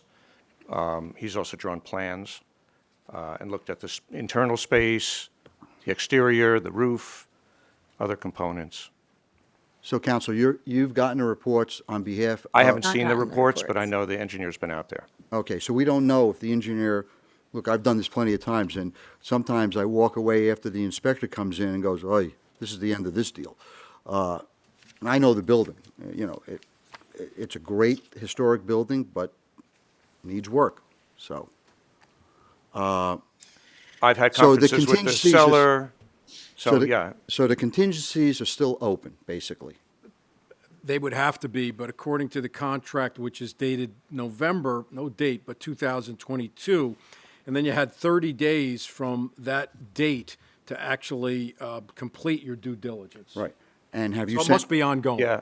Have you... Well- Have you actually sent out a letter that you've met the 30-day due diligence and moving forward, or did you ask for an extension? I believe it's not, you know, it's ended. The due diligence is ended as far as that So goes. you're- They looked at the building.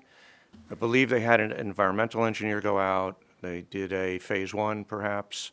They did an engineering inspection because the engineer had to review the structure in order to determine whether it's viable for the use that is intended. So there is So- communication with the owner that you've completed your due diligence and you're moving towards a closing? Yes, and I think the only thing remaining is financial, not financial, is the licensing.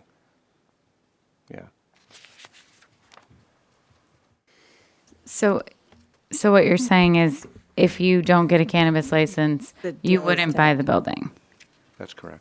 So Okay. that's not site control. Well, right? there was a little different before. The difference before that was there was a separate entity that was trying to build. Right, Well, I'm but just saying, so- this particular location, does anyone even know why the other people walked away? Well, I Well, think that was their just a application- lease, but Yeah. that was a 10-year lease. But my Concern. thoughts on the matter are, so they're saying we're going to come to Jersey City because we think it's a great opportunity if you give us the opportunity, whereas other people have bought the buildings and then come in front of us. Buku, the one, Or they've owned it. Or they've owned it, or they've right. owned it, correct. It's not unusual to have that type of contingency because did they the- wouldn't want the building if they don't get the license from the state. We did the same thing with Ice-T.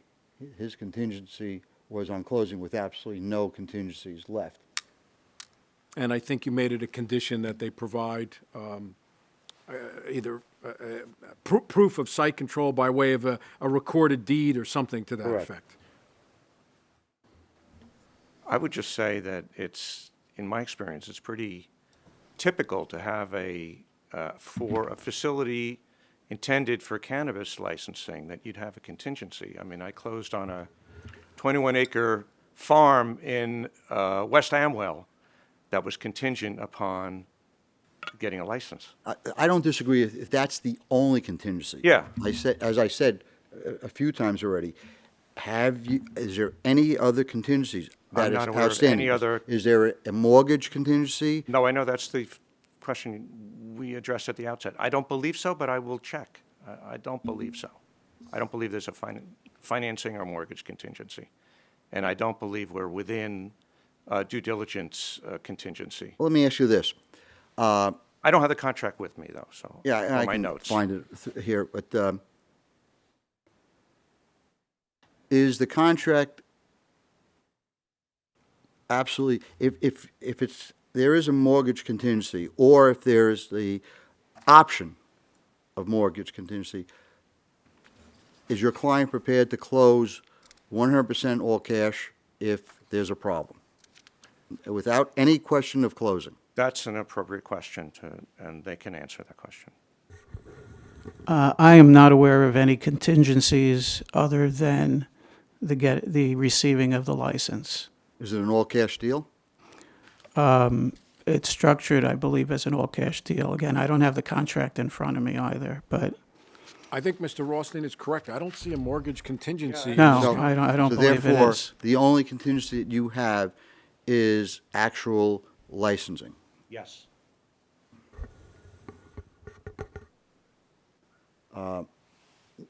We've had a split votes in a few instances. The ones that we denied were third-party buying it and then turning it over or leasing it, which was not site control. The one with Ice-T, the only contingency that he had on the building was, well, actually, he had two. One was, Don't reference the applicant or the application. Talk in apologize. generalities, please. okay, generalities. I don't know okay. that application anyway. Right. So there's one application where all they needed was a license. Then there was another application, all they needed was the license, and they would set to build the building. They had actual hard cash deposit. If this is the only, Yeah, only we have a contingency, deposit up I don't think also. we can say no. Ron, what do you Yeah, think? I mean, this is not unusual, and Right. this is a cash deal for $2.5 $5 million. million, right. Right. So it appears that these applicants are very, very interested in this property. They're going to go full steam ahead. They would need, obviously, an approval from this board and an approval from the Jersey City Council, the resolution of support. And I see that there's actually a fairly high number, monthly number that needs to be paid for an extension of this contract until they saw get that, yeah. that. So I do believe that the board would have jurisdiction to hear this, unlike some of the other applications where there was just, let's just say, a lot of confusion. Yeah. But I leave that up to the board. I don't believe we have the right to not hear it. No, I wasn't saying that. Oh, no, right, but I also think that there is, I think that there's site control. There's adequate site control. Okay, go ahead. Continue. All right, so we sort of got off track here a little bit. That was fun. It's a good real estate discussion. I don't have enough time to do real estate. You're very knowledgeable. Did we conclude with Ms. Rothstein's testimony? I believe the answer is no, because that's when the real estate question came up from Jeffrey. Just a few more questions for Ms. Rothstein, but you know who my next witness is. All right. So we've talked about the property. So what are some of the methods that you're going to use to avoid queuing? Okay, well, based on our research, a large percentage of the orders will be pre-orders. And we will have a designated express line for those customers to come in and get in and out of the store as quickly as possible. There will also be kiosks inside the store so they can place their orders and go right to pickup. There'll be QR codes posted around the store for easy cell phone access and online ordering. We have security on hand that will monitor the vestibule area where the queue will begin. And we've also expanded that vestibule for queuing inside. We created a large sales force and we are hoping to reduce any outside queuing. All right, great. And you've engaged a security consultant, right? Yes, we have our security consultant is Chief Mike Allen, and he's going to explain further our details on security procedures. Okay, and you are going to have security guards, right? Yes, tentatively, right now, we're going to have 2 security guards. And will they be armed? As of now, they will not be armed, but again, we will work with our consultant and the Jersey City Police and go upon their recommendations. All right. And one last question for you. Do you plan to offer delivery from this location? If delivery is going to be available, it's something we consider, but from my understanding, there have been no delivery licenses yet. Very good. Thank you. So Well, a dispensary can engage in delivery, that's right. so you don't need a Class 6 license to deliver. Right, yeah. All right. Questions for Ms. Rothstein on Of course, I always have. Yeah. on her testimony? Okay. Would you consider, I think one of the problems that happens mostly in every community when cannabis first opens up, there's always a larger demand than supply. Would you consider doing what restaurants do by, taking phone numbers, tell them to disappear, don't, gather around this location, and we'll call you when there is, we're down to like 4 people or X number of people that you can come in? Yes, my husband can speak to that, but we have considered time entries where we can provide beepers to people or take their cell phones and let them know when it's their time to enter the store. I haven't heard That that answered in a it. while, Dad. Huh? What was that? I said I haven't heard you say that in a while. I know. The only reason I just read recently, I forgot where it was, they just opened up in the state, brand new. In New York City, Right, that's exactly where. The lines were just, it was on my birthday. I know. I heard the lines were very long. yeah, so, it reminded me. No, December 29th. Oh. She was standing on line. I was not. No, I was not in line. I read about it on Twitter. I was not there. That was a long line. Anybody else? I was sworn in. Questions? Hearing none, seeing none. Members of the public, questions? Questions only on Ms. Rothstein's testimony? Who's speaking about community impact? That'll be Ali Fonseca, who is the minority owner. Okay. And so how do you guys know Allie? Well, I think Steve. So I can speak to that. So being in real estate, Ally's also in real estate. We met a couple of years ago when we actually worked on a transaction together where I had a Jersey City listing, and I needed somebody in the area who really knew the area and could take care of it on a daily basis. And so I reached out through my company to her. She was actually recommended. She was a young agent just starting out, a real go-getter. And we put a deal together, and from then we became friends and working on transactions together. Then when you were starting this application, reached out to her Yes, again. so, right. So when this came up as an opportunity in Jersey City, she was kind of the first person that I really thought of that would be hands-on. She loves the community. She grew up in the community, knows the community, and she can tell you more. And I thought she'd be the perfect person to partner with. Would it make sense to bring in Ms. Fonseca for her testimony at this point? Or I defer to the board. What would you prefer? Yeah, she's the next witness. Okay. But we'd have a chair for her at the outset, but You want me to step down? take my chair. No, you stay here. Okay. You know, and bring your chair. All right. Oh, yeah, The there. leg is moving. Okay. They're locked.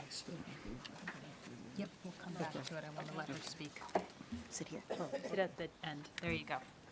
Just bring Make sure that the microphone's in to front of you. There you go. Good evening, everyone. Would you please Hello. raise your right hand?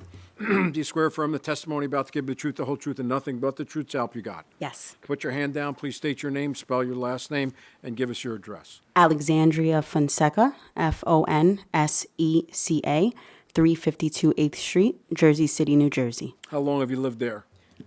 So I've lived back and forth. 352 8th Street is my primary address. That's where I really spend most of my time with my grandparents, but I do currently live at 93 Courthouse Place with my mother and my stepfather, who is dear to my heart. Really, he's like my dad. So I refer to him as Dad for the record. And just so the record, in Jersey City, that second address you mentioned. Yes, correct. Okay.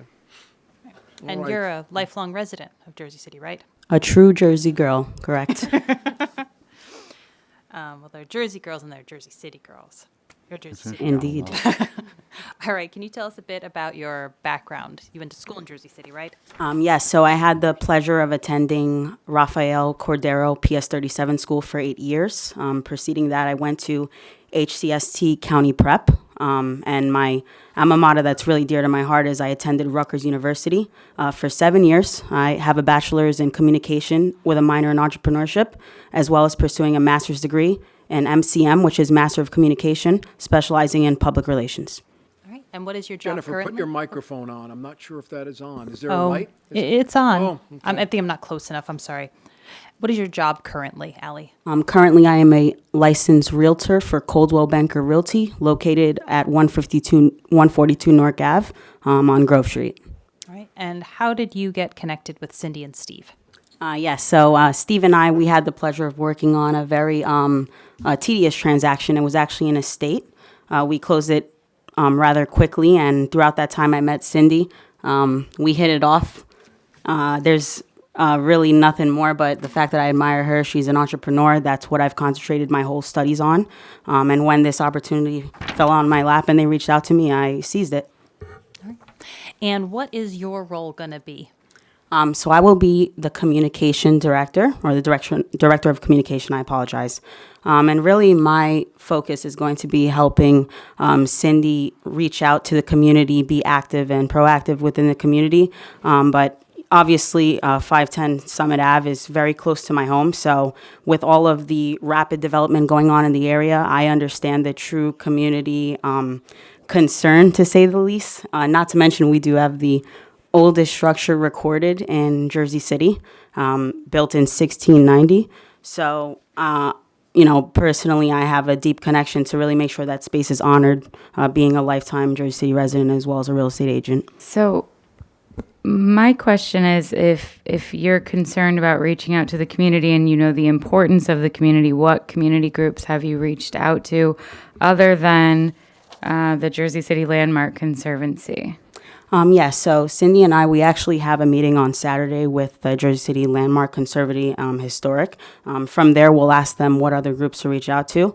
We also are in contact directly with Hudson County Community College. I have a direct understanding of what it's like to be a college student and have to work in far locations with difficult hours. I think our hours are of a normal standard.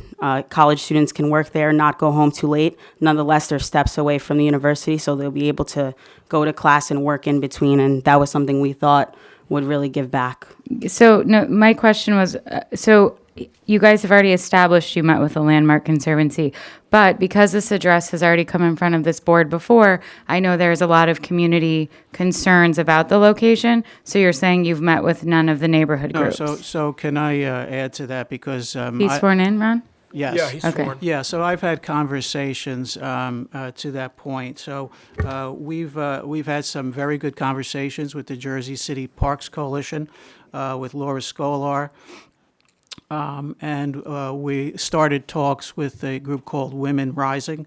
Right. No, but so sorry. these are nonprofits, Yes. which that's great, and I appreciate that very much. But what I'm talking about is the community at large. So I mentioned Councilman Boggiano. You said you guys have not set up a meeting with him.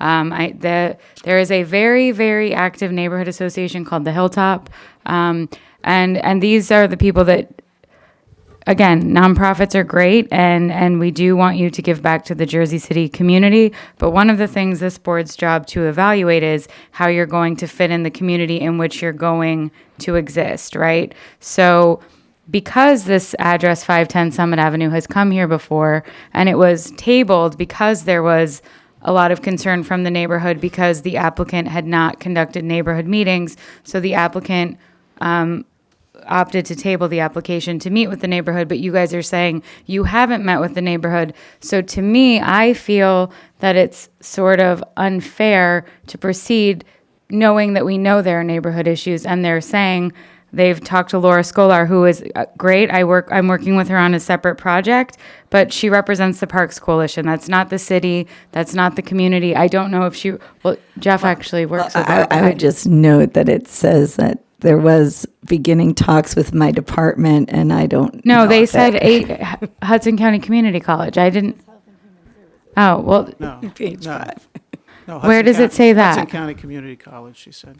Page 5. Okay, well, Stacy's the Director of Health and Human Services, so. The garden has begun communications with the Jersey City Department of Health and Human Services. We actually had made some early calls to the Department of Health and Human Services, and there didn't seem to be, we didn't get any emails or calls back, and we shifted our attention to what we thought was a really good organization called Women Rising, because this is a woman-owned business. So that's why that's on there. We did start with that scenario, and we moved on from that to Women Rising. I understand what you're saying now. Yeah, no, but we keep asking, and then you're pivoting to, again, Women Rising is another great organization. They do a lot of great work in the community. They're very well respected.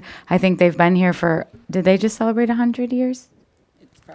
Yeah. So I believe in all the organizations that you're referencing, but again, those are not the direct community that you're going to impact. And I know that that specific community has already raised concerns about this specific location because it is the oldest location in the city of Jersey City.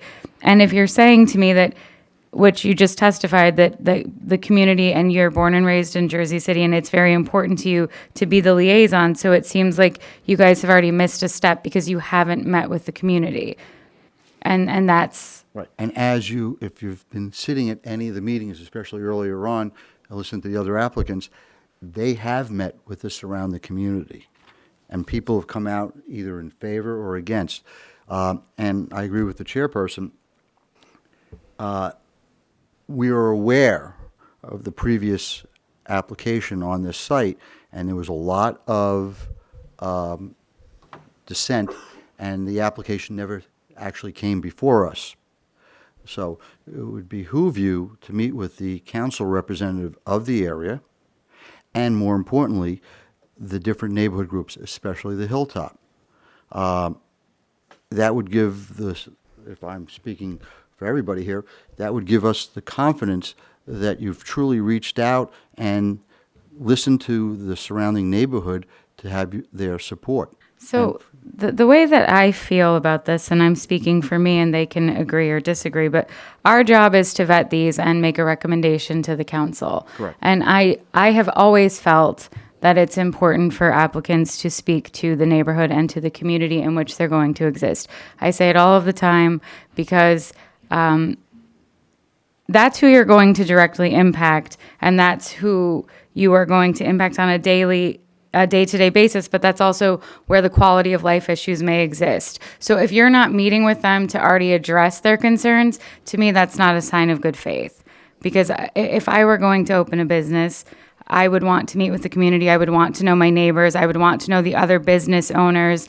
There's a very active Journal Square Neighborhood Association. So I appreciate Women Rising. I went to Hudson County Community College, so I am very pro-community college. I love the Parks Coalition.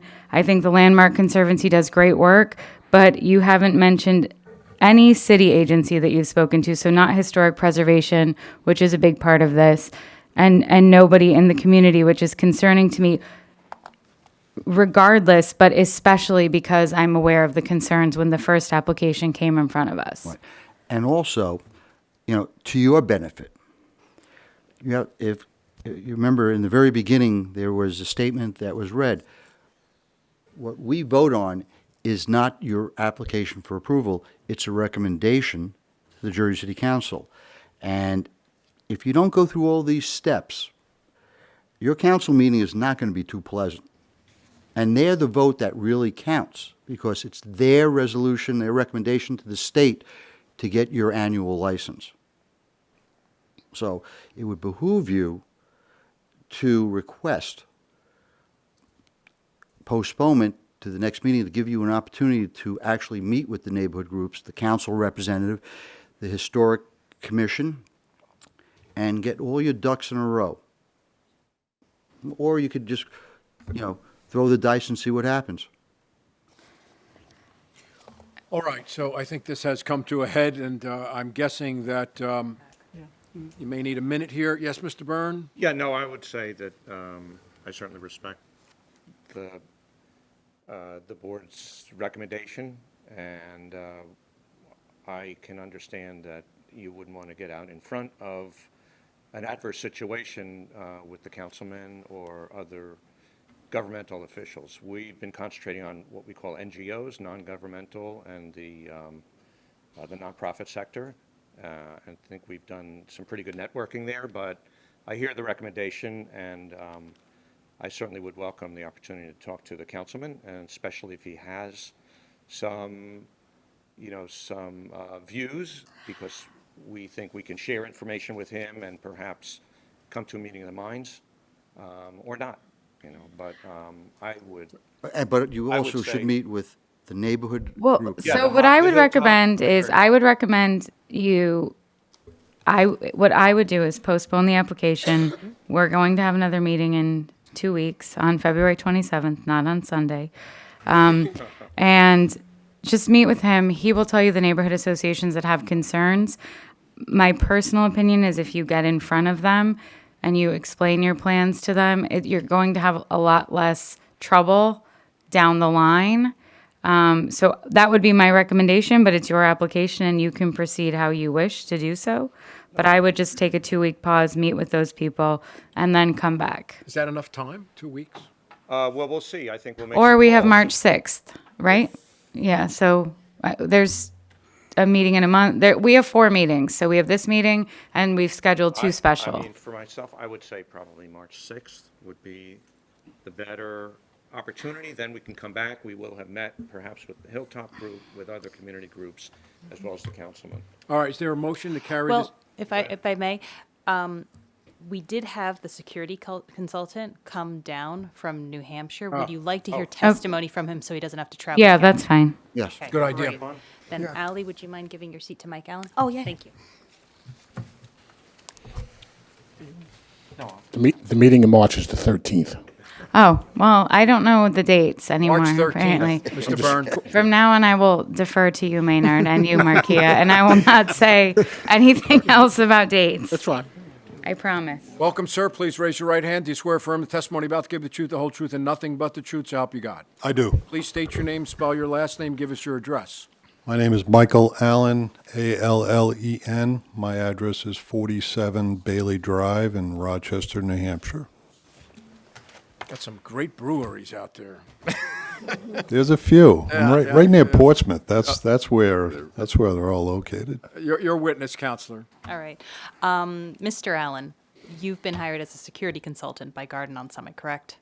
Yes, I have. All right. And could you tell us a little bit about your experience? Sure. So, as I said, as Jen said, my background's in cannabis, but it goes back way beyond my background in cannabis in terms of my experience with security. I was a Air Force veteran, spent 5.5 years in the United States Air Force and a portion of that in the Air National Guard up in New Hampshire. Spent 30 years as a police officer after I got out of the military. Rose to the rank of police chief in my department. Spent my last 5 years before I retired back in 2016 as the police chief. In New Hampshire. In New Hampshire. Subsequent to that, worked 3 years as a hospital security director.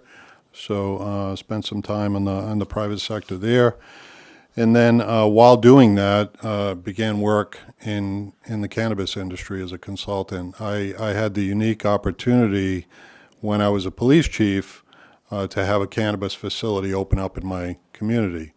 So what I will say is I had a lot of trepidation about that when I first started. And so I had to really learn a lot about the cannabis industry when I was chief.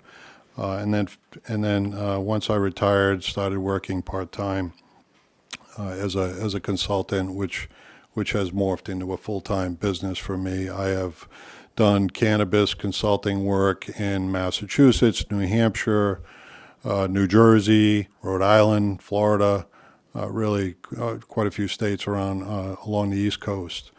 And I've done everything from things like building design, building out security plans for facilities, developing standard operating procedures, doing Brown, security. the board accepts you as a expert in the field of security. So tell us about this application. So in terms of this application, we're going to employ really the best practices in the security industry at this facility, as well as meet all the regulatory requirements of the CRC.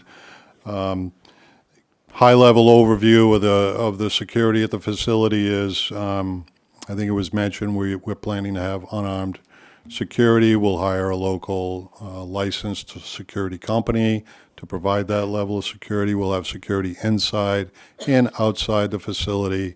The security systems themselves will consist of video surveillance equipment that's high definition cameras, access control management. We'll have 3 different levels of access control, an electronic access control system, alarm systems in the facility. We'll have a primary and a backup. All these things are required by the regulations. A couple of unique things. I've watched a number of these meetings, and I think this is kind of an example of going above and beyond what the regulations require, is ID, electronic ID verification.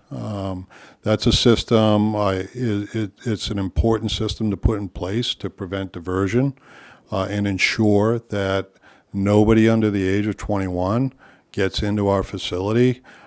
Fake IDs are a big thing in this industry. I've had in my years of doing this a number of fake IDs confiscated through the use of an electronic ID verification system. So the system we will put in not only does age verification but also authentication.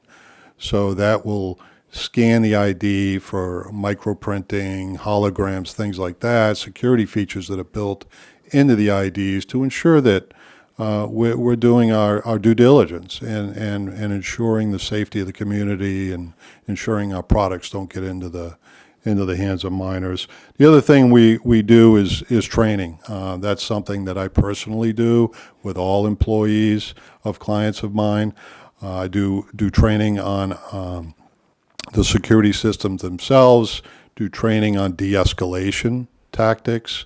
That's a big thing in the cannabis industry, believe it or not. I've had, I can't tell you how many times, customers will come in that are upset about their product is not what they expected it to be, or they want to make a return, but the policies don't allow for that, and they get upset. And so that is something that I train on personally, de-escalation strategies. Also train on workplace violence. Big issue in retail throughout the country, and so that's an important thing that I'll provide. And I'm sorry if I'm going on and on here, but I just wanted to give you a good understanding of the more of a comprehensive approach to security in a cannabis facility. Can I ask a question on? I'm not really familiar with the aspect of digital ID. Is that just related to the real IDs that have to be going into effect, or is that existing in the present form of license and barcode? Sure, good question. It exists in the existing form, not just real IDs. Okay. Every state has different security features that they build into the IDs, but I can tell you that they load all those security features of all the states into the database. So when it scans, it recognizes that state and the security features associated with it. Thank you. Sure. Let's see. I think I think that pretty much covers the over. I'm happy to answer any questions related to security at the site. Any But I think, questions from board members for Mr. Allen? No. Fine job. Questions from the audience as to testimony and testimony only of Mr. Allen? Hearing none, seeing none. All right, so I do believe that the board is inclined to make a motion. Mr. Byrne had indicated that the matter should be adjourned to March 13th, right? Yeah, we have the 13th. We could try for that. And you could call the Commerce Department in a week and let them know if you need more time. Okay, I think that's acceptable. Is there a motion? Motion to postpone this application, CCB 23-45, the Garden on Summit, to March 13th. Is there a second? Second. All in favor? Aye. Aye. Any opposed? See you in March. Fine Thank job. you, guys. Thank you. Thank you very much for your Thank time. All right, the, Do you want a break? you know, can we take 5? Well, you're a real Yeah. trooper. Thank you. I Yeah, gotta say. Ron, we're going to take 5. Ron is going I to. need a break. You guys are in Ward F? Denise Ridley. Oh, okay, Ward A, Ward A. That's right, it is now Wood Ave. Yeah, state change, yeah. I grew up at 390 Pacific Avenue. Oh, did you right on the street? Yeah. It no longer exists there. All right, with the board's permission, Yep, I'd like to let's call go. CCB 23-48 Hazy Harvest LLC. Counsel, would you be so kind as to put your appearance on the record and spend a minute or so explaining to the board who's testifying and what this application is about? Absolutely. Stephen Joseph, Castano Quigley Cherami for the applicant, Hazy Harvest LLC. Tonight, the applicant is seeking approval for a Class 5 retail location located at 398 Pacific Avenue. The applicant was the contract purchaser. I guess technically still is the contract purchaser, but funds are in escrow, just waiting the funds. No contingencies. It's closed. Title company just needs to disperse. What happened to Daniel Pierre? We have to get you sworn in first. You know what? We'll deal. It's not that important. We'll deal with it later on. Understood. The applicant has obtained conditional CRC approval from the state, is diversity owned and qualifies as a micro business. The sole owner of Hazy Harvest is Christopher Hinson, who you will hear from tonight. You will also hear from Ryan Hansen. He's the product manager on it. He's listed on the certificate formation. The online portal is not the most intuitive. It says members/managers. So my client created the company, listed Ryan as one of the managers there. But Ryan is the 100% owner of the company. Chris is the 100% owner of the company. Chris is going to be testifying tonight about his community engagement. He's going to discuss some of the safety and security measures in place. Ryan will say a few words on the odor and noise mitigation, as well as some additional educational outreach and logistic comments. So with that, let's get Chris sworn in, and we could address. Welcome, Mr. Hinson, and thank you for your service. Thank you, sir.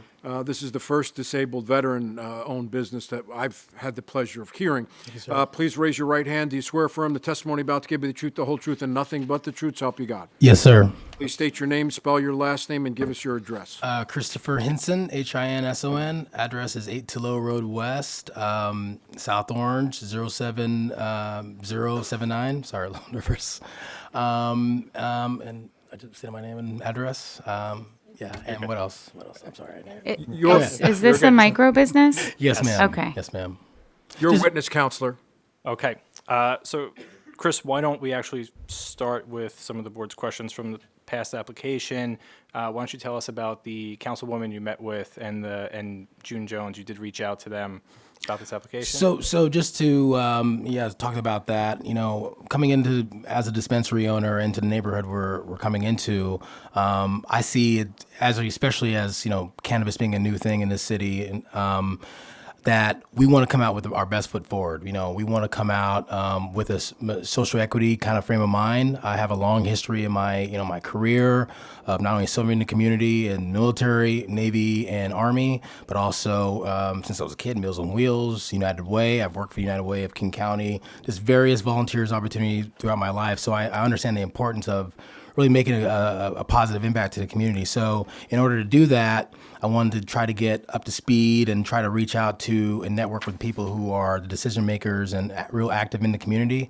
I started reaching out. I reached out to Denise Ridley. Had a really good conversation with her. She actually proposed and she agreed to having a periodic quarterly update meeting with her. I want to make sure that the efforts we have as we start to positively impact the community, that our efforts are in line with what's going on with the ward, what she's trying to accomplish. At the same time, through my networking, I was able to also establish a connection with June Jones of the Morris Canal CDC. She's very active in our ward and in the community, and actually.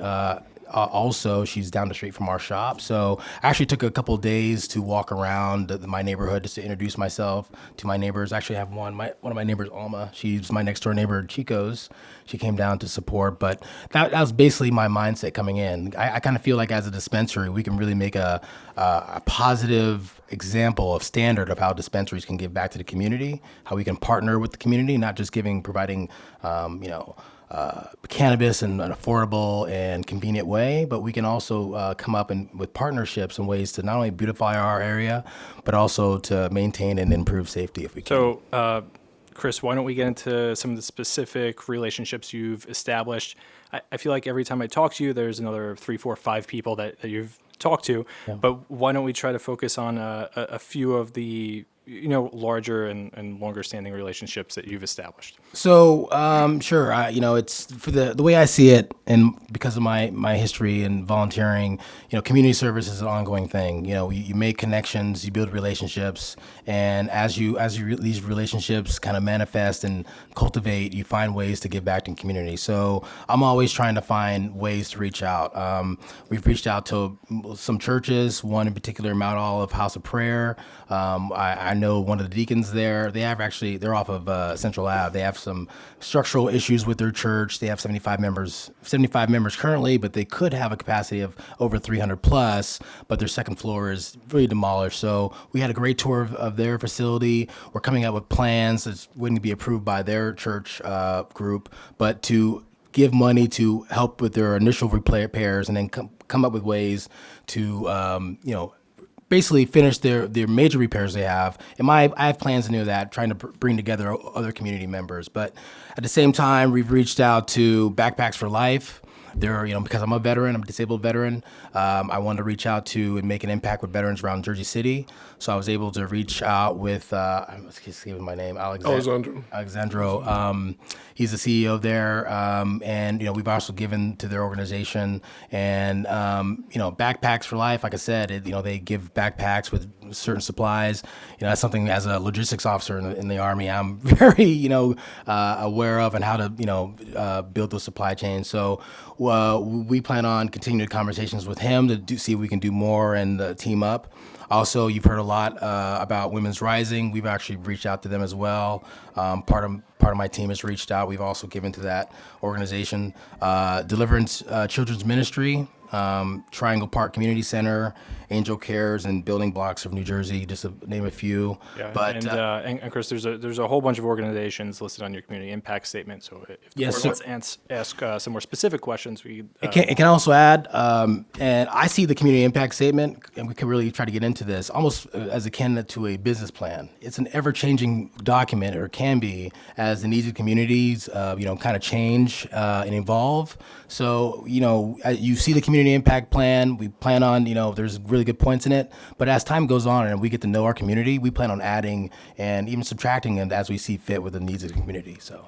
And Chris, you did also take a walk around the neighborhood. You reached out and spoke with and met with some local businesses in the area as well. Can you say a couple words about those businesses? Oh yeah, like I said, Chico's. There's a pharmacy next to Chico's. There is a hair salon, Sanctuary. I talked to Tennille, I remember her name because it's like the captain, but we had a great conversation with her. She talked about, basically the need of the community of really trying to come together right now. As in the area we're in, it's in the redevelopment zone. It means there's a lot of changes going on. So I think it's a really good opportunity we have of really coming in there kind of in the beginning of this redevelopment and of change and really start to partner up. Like Tennille told me, there's, business owners don't always, in that community, they're little siloed in a way. So as a new kind of burst of energy, if you will, of this cannabis product, which, by the way, I feel cannabis can really kind of bring the community together. But I plan on really injecting this positive energy and our momentum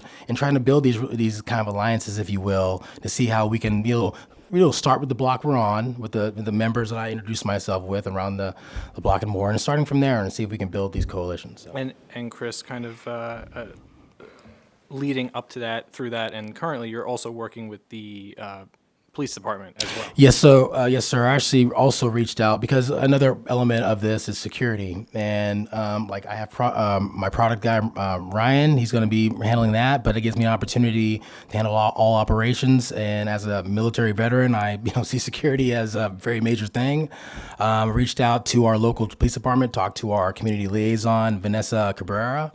We're in active talk. She actually, we've been in email correspondence. She actually gave me a referral to someone, Alika Muhammad, who's also active in our community, wanted me to reach out to her. So, but I also, like I said, we had a very good conversation, Officer Cabrera and I talked about my desire to have a good relationship with the police department, to have them, periodically check our, they already kind of come by just because of Chico's. It's very delicious if you're ever in the area. I've been to Chico's. Yeah. And the police like it too.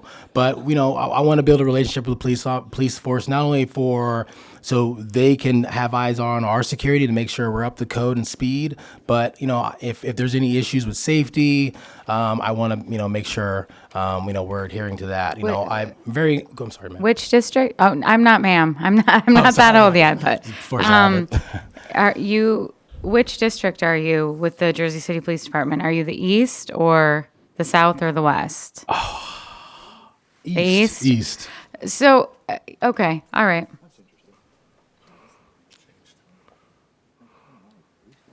Vanessa. It's after they did the ward map change. Yeah, I know they recently mistaken. changes. Yeah. Don't quote me, but after they did the ward map change, that's when it became part of the East. No, I think Bergen Lafayette was always. Well, I mean, when I used to volunteer at PS22, it was the east also. Okay, go ahead, continue, please. And so I just expressed to her just my willingness to really partner up the police to improve safety. I asked her, like as a dispensary, what do you want to see dispensaries do or operate, or how would you like the dispensary to improve your area? And these are the kind of questions I asked her and others. And she just said, area beautification, make sure your area is safe and clean. And so I plan on taking that, in baton and teaming up, like I said, with my other business members in the community and see if we can keep make sure we keep our area clean. At the same time, for security purposes, we've also, I have teamed up with ADT. There's actually, we have a direct ADT consultant. His name is William Taylor. He's an ex-Marine. So, we have that in common, at least military service. So he also understands the importance of security. Not to get too much in detail, but we plan on, cameras, electric, door locks, those kind of things, key cards and those kind of, I can't get into details, but, You don't want details. Are you the 24-hour contact? Yes, ma'am. Oh, I'm sorry, yes. It's council. Not council either. Just Brittany. I'm very basic. Trust me. Yeah. Yes, and Dan isn't here today, so that's not going to be quoted. Thank God. Okay, so you're the 24/7 contact. You don't have to get any more into security. You submitted your security plan. We really just want a brief overview to show that we did our job and asked the questions. Okay. So continue. Where was I? You just You left off finished at- up with security. Security. So as you said, security is important. We have that. But to get back to the community service, I think you touched on that too. Oh, Why don't okay. you talk more about hiring? Oh, okay. How you plan to hire? So the hiring, You can only have 10 people. so only have 10 people because we are going in first as a micro, but we can expand. But the point of it is we plan on hiring from several different sources. I've had my my associate here, my teammate here, Ryan, he's reached out to Stockton University or college, and we're forming an alliance with them. They have an internship. They have a cannabis program, but they also have an internship through the cannabis program, and we plan on being a business of contact for that program. There's also another. And Chris, you're planning on hiring local? Oh yeah, local. Well, it's important, I feel, to hire local just because of the ties within the community. I feel if we want to make sure we hire people from the community we serve, this gives us better ties and we're able to, understand and service our customers better. So it's a 100% thing for me. Okay. Yeah. All right. Thanks, Chris. Chris is available for questions, of course. Are you partner? You said Stockton. Are there any organizations in Jersey City you're partnering with to hire? What was the name of that? New Jersey Reentry. So Ryan could go into. Oh, okay. New some Jersey more about Reentry. No, we know who that is. And Mr. It's oh, you want me to also? Yeah. Yeah. So, Mr. Hinson, and I don't know this, you live in South Orange. Yes, sir. And you guys know this. Does South Orange border Jersey City? No, sir. That's I'm going to be a micro, but the forms that I filled out is as a standard.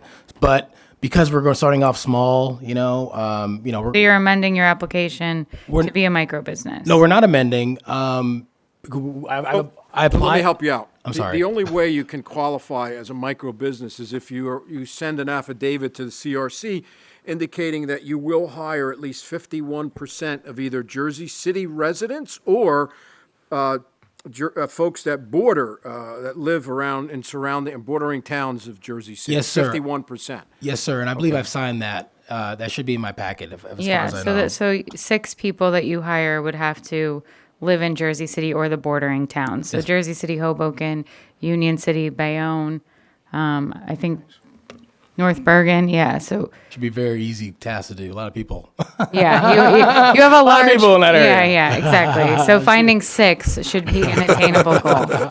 I'm sure we could find a few. There's a lot of dispensaries though, so I don't know.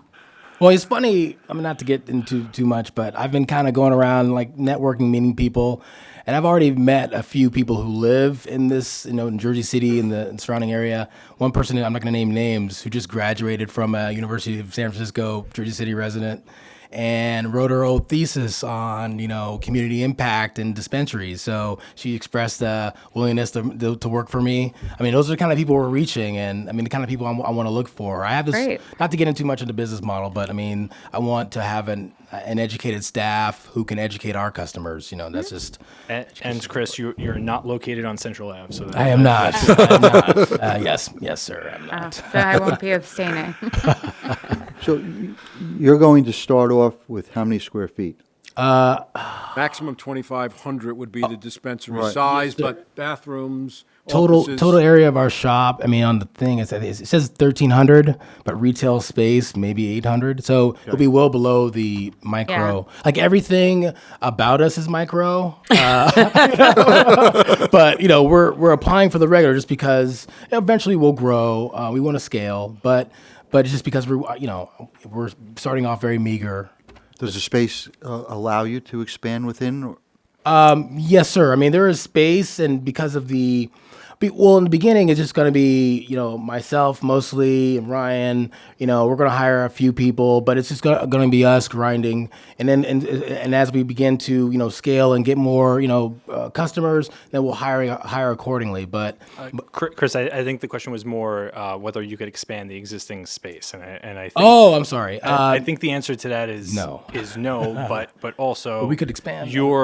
You're purchasing the space. Yes, sir. So rather than leasing a larger space, you're it will be ours. investing in the community. Yes, sir. So let me go back to this question, Mr. Hinson. What happened to Daniel Pierre? So Dan was our original lawyer. He's still on the team. He just couldn't make it today. I'm going to use Dan because I say he's Are still you from the same law firm? We're not from the same law firm, so I do partner with attorneys who do the state applications. I don't do any of the state applications. I'm local counsel, Jersey City attorney. Fair enough. Thank you. But Dan also does employment law, and he also is going to help. He's going to coordinate our expungement clinics. So, because we couldn't use him for this part, he's still on the team. So, there's, like I said, there's other things he's going to do for us, but he couldn't make it today. So, he's still. Fair enough. Thank you. All right. Should we move on to, is it Ryan or Brian? Ryan with an R. Okay, Ryan. Yeah. Quickly, before we do that, any questions from board members for Mr. Hinson? Hearing none, seeing none. Questions from members in the audience? Testimony? Mr. Hinson's testimony, hearing none, seeing none. Please raise your right hand. Do you swear or affirm the testimony about to give you the truth, the whole truth, and nothing but the truth, so help you God? I do. You put your hand down. Please state your name, spell your last name. Give us your office address. Yeah, Ryan Hansen, last name Hansen. Address is 5718 South Tacoma. That's Washington 98409. Tough commute. Go ahead.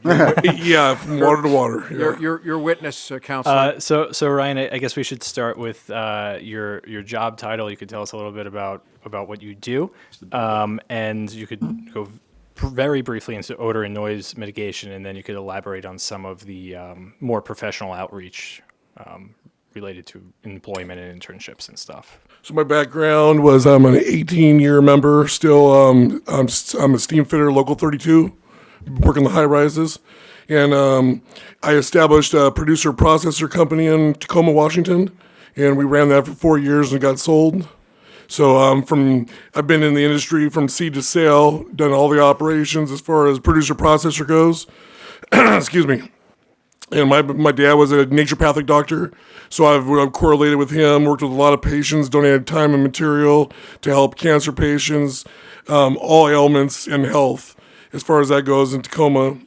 And my goal was... Producer, you mean manufacturing, Yeah. taking the raw cannabis and creating some other product? Yes, But yes, you sir. said 40 years. It wasn't legal 40 years ago. No. It's been 2012. In November 2012, Washington State became legal.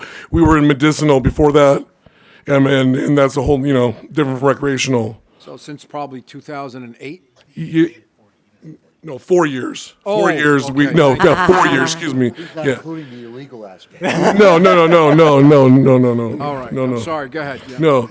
So like I said, so then after the medical, it went recreational, and that's when we established producer processor, was what they called Green Envy. So we'd manufacture the product and then process it, package it, and then move it on to the next retail outlets. And Ryan, you would classify yourself as a products logistics manager. Yeah. We developed our own strains. We've like I said, we've been involved in all the all the strain developments and stuff.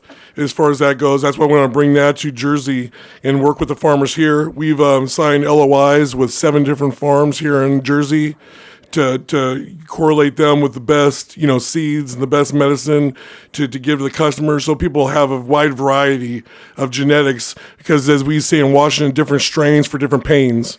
And there's such a diverse strains, and then the DNA that makes them up, and just how different strains work with different ailments. Like a thyroid cancer, you want a high CBD, high THC combination, and there's they call it Rick Simpson oil and Phoenix Tears, and I've direct with him and his doctor Bob, so we good relationships there. So we're just trying to take that to bring all the Washington State stuff that we've learned in Washington and bring it to Jersey City. So we can have good ties with their, because it's a direct correlation with the farms to retail. If you don't have relationships with the farms, you got to be in the farms. You got to be doing product analysis, making sure the pesticides aren't being used, making sure the product is just an overall clean medicine. Because when you're dealing with people with ailments, you don't want products that have contaminants. Absolutely. Go ahead. You have an interesting concept, the first that I've heard in front of this board, that you're going to have the cultivators create your brand, not just brand, but your own seed to sale. Yes, very genetics. Very impressive. Oh, yeah, sorry. No, Yeah, sorry. Right. Very, very impressive. In affordability, just because I've seen the side of the people that need the medicine, the patients, and they don't have big money to spend on this. So it's about bringing affordability to them, and along with our discounts for veterans and elderly people. We want to bring that affordability to them, so everybody's got access to the medicine that they need. Right. And that's huge to me, just seeing that. Yeah. All right. All right. So Ryan, let's a couple words just very quickly on odor and noise mitigation. We don't then- even have to get into No? that. No, they submitted their plans. Okay. Understood. We- Would the board like to hear about the internships and? The Yeah, of Stockton. course, by all means. So, Stockton University, Robert Mija is one of the directors there, and we've been in talking and figuring out how we can do research and development with them. And we've signed up with the Handshake to bring the interns to be able to come and we can resource do a job fair to resource employees from Jersey City. And then Dr. K at the Hudson Community College was also he hasn't responded. I was referred to him by Robert Mija at the Stockton to work with them because I guess they have a real good program also with the cannabis and hemp. And then, like Chris said, the Deliverance Children Ministry and the Triangle Park Community Center. I've talked to Monica Shaw, their director, on several occasions. And that's just great programs. The New Jersey Reentry Program, spoke to Dwayne Waterman several times about their services. And like Chris said, the Backpacks for Life, Brett, really great guy. We're working with him and just like Chris said, working with the police department and Vanessa Cabrera and just bringing an overall, company that safe product. And can I also add, we're also open to new and more relationships. As we keep continuing down this road, we want to be open and abrasive to all kind of opportunities we can find. Great. Thank you, guys. So I think that's our direct testimony. All right, any other questions from board members? And just to clarify the record, that there is indeed cannabis laboratory testing facilities. Those are the ones that'll actually be doing the testing. Correct. Not a retail, not a manufacturer, not a cultivator, but Yeah. labs will be doing that. And overseeing the quality of medicine, because there's qualities of medicine which comes out of your farms that will be approved based on the lab results, but don't meet my standards of medicine that I want to sell to my customers. So there's a big division there of I would say from A to Z quality standards, and those need to be met. And then your customer base will appreciate that because when you smoke something, if you have asthma or other, ailments. Probably shouldn't be smoking if you have asthma. Well, Either correct. vaping or edibles. Yes, correct. But some people still do. So you just want just a product that's pure and doesn't sit in your lungs. That's not, is basically hurting you cause further damage. Yeah. I have to tell you, you should have came dressed in farmer overalls. I almost did, but He's like the Gandalf of cannabis. This guy. I told him he had to wear a tie. So, All right, so any other questions from board members? Hearing none, seeing none. Presumably, that's the last witness you have, sir? That's All right. correct. We'll open it up for comments, either for or against this application. Hearing none, seeing none. All right, yeah, we know you're in favor of it. We should talk. All right, raise your right hand. Do you swear or affirm the testimony about to give you the truth, the whole truth, and nothing but the truth, so help you God? Yes. Please state your name, spell your last name, give us your address. We know that you are Giordano's stand-in, right? Yes, sir. Carlos Paul, Paul, 517 Westminster Road, Winona, New Jersey, 08090. As you said, I am a union representative for the United Food and Commercial Workers Union. The UFCW is 1.4 million members strong and the official labor union of the cannabis workers under the guise of the AFL-CIO. We are proud to say that Hazy Harvest LLC has signed a labor peace agreement with the UFCW. This means workers will not only be respected with a fair wage, but an entire economic package that allows them to have a family sustainable career. This includes medical, dental, and vision benefits, retirement, vacation, personal days, sick days, and various other benefits which will be negotiated in a union contract. The workers at Hazy Harvest LLC will also be part of the UFCW's apprenticeship program, which is being overseen by the New Jersey Department of Labor, Rowan University, unionized employers, and the UFCW Labor Union. These careers will be a safe place to work, with workers' voices being a main priority every day. I would ask, along with the UFCW and AFL-CIO, that you please support Hazy Harvest, and thank you for your time. Thank you very much. Anyone else? Hearing none, seeing none, we'll close that portion of, I guess we're not. Come on up. If there's more speakers, can we can you stand up so that, is there anyone else that's speaking in support of this application? Or against. Or against? Yeah, can we just line up so that we can not close it? All right, please raise your right hand. Do you swear affirm the testimony about to give you the truth, the whole truth, and nothing but the truth, so help you God? You can turn that microphone on. State your name, spell your last name. Hi, my name is Aretha. My last name is Hamlin. I live in 19 Fraser Street, Hempstead, New York, 11550. What would you like to tell the board? I would just like to tell the board, just to give a little bit about my history. I have a medical background. I've been a nurse for 15 years. Currently a nurse practitioner, a family nurse practitioner, and I'm also a psychiatric nurse practitioner. Just recently in the last year, I got my nursing license in New Jersey. I've been acting as an advisor for them. And I just wanted to say that, I advocate for their vision, and just to say that they're just not a dispensary. They are more than that. And they really basically want to bring to the community the health benefits. And just like Ryan talked about with the different strands, I mean, we all know with medicinal marijuana, there's chronic diseases that have been very helpful. And even with mental health, with anxiety and ADD, which I also suffer from myself. But there's different ways that we can get back to the community and educate them on different ways how marijuana is used in a safe way. So this is why I stand by them, and I have faith in their vision, and I know that they will be a big impact to the community. Thank you. Thank you. Would you please raise your right hand? Do you swear affirm the testimony about to give you the truth, the whole truth, and nothing but the truth, so help you God? I do. You can put your hand down. Please state your name, spell your last name, and give us your address. Eula Wiggins, Wiggins, 1136 Washington Avenue, St. Louis, Missouri. And I happen to be Christopher's mother. And I've known Ryan since he was grade school. They've been friends since then.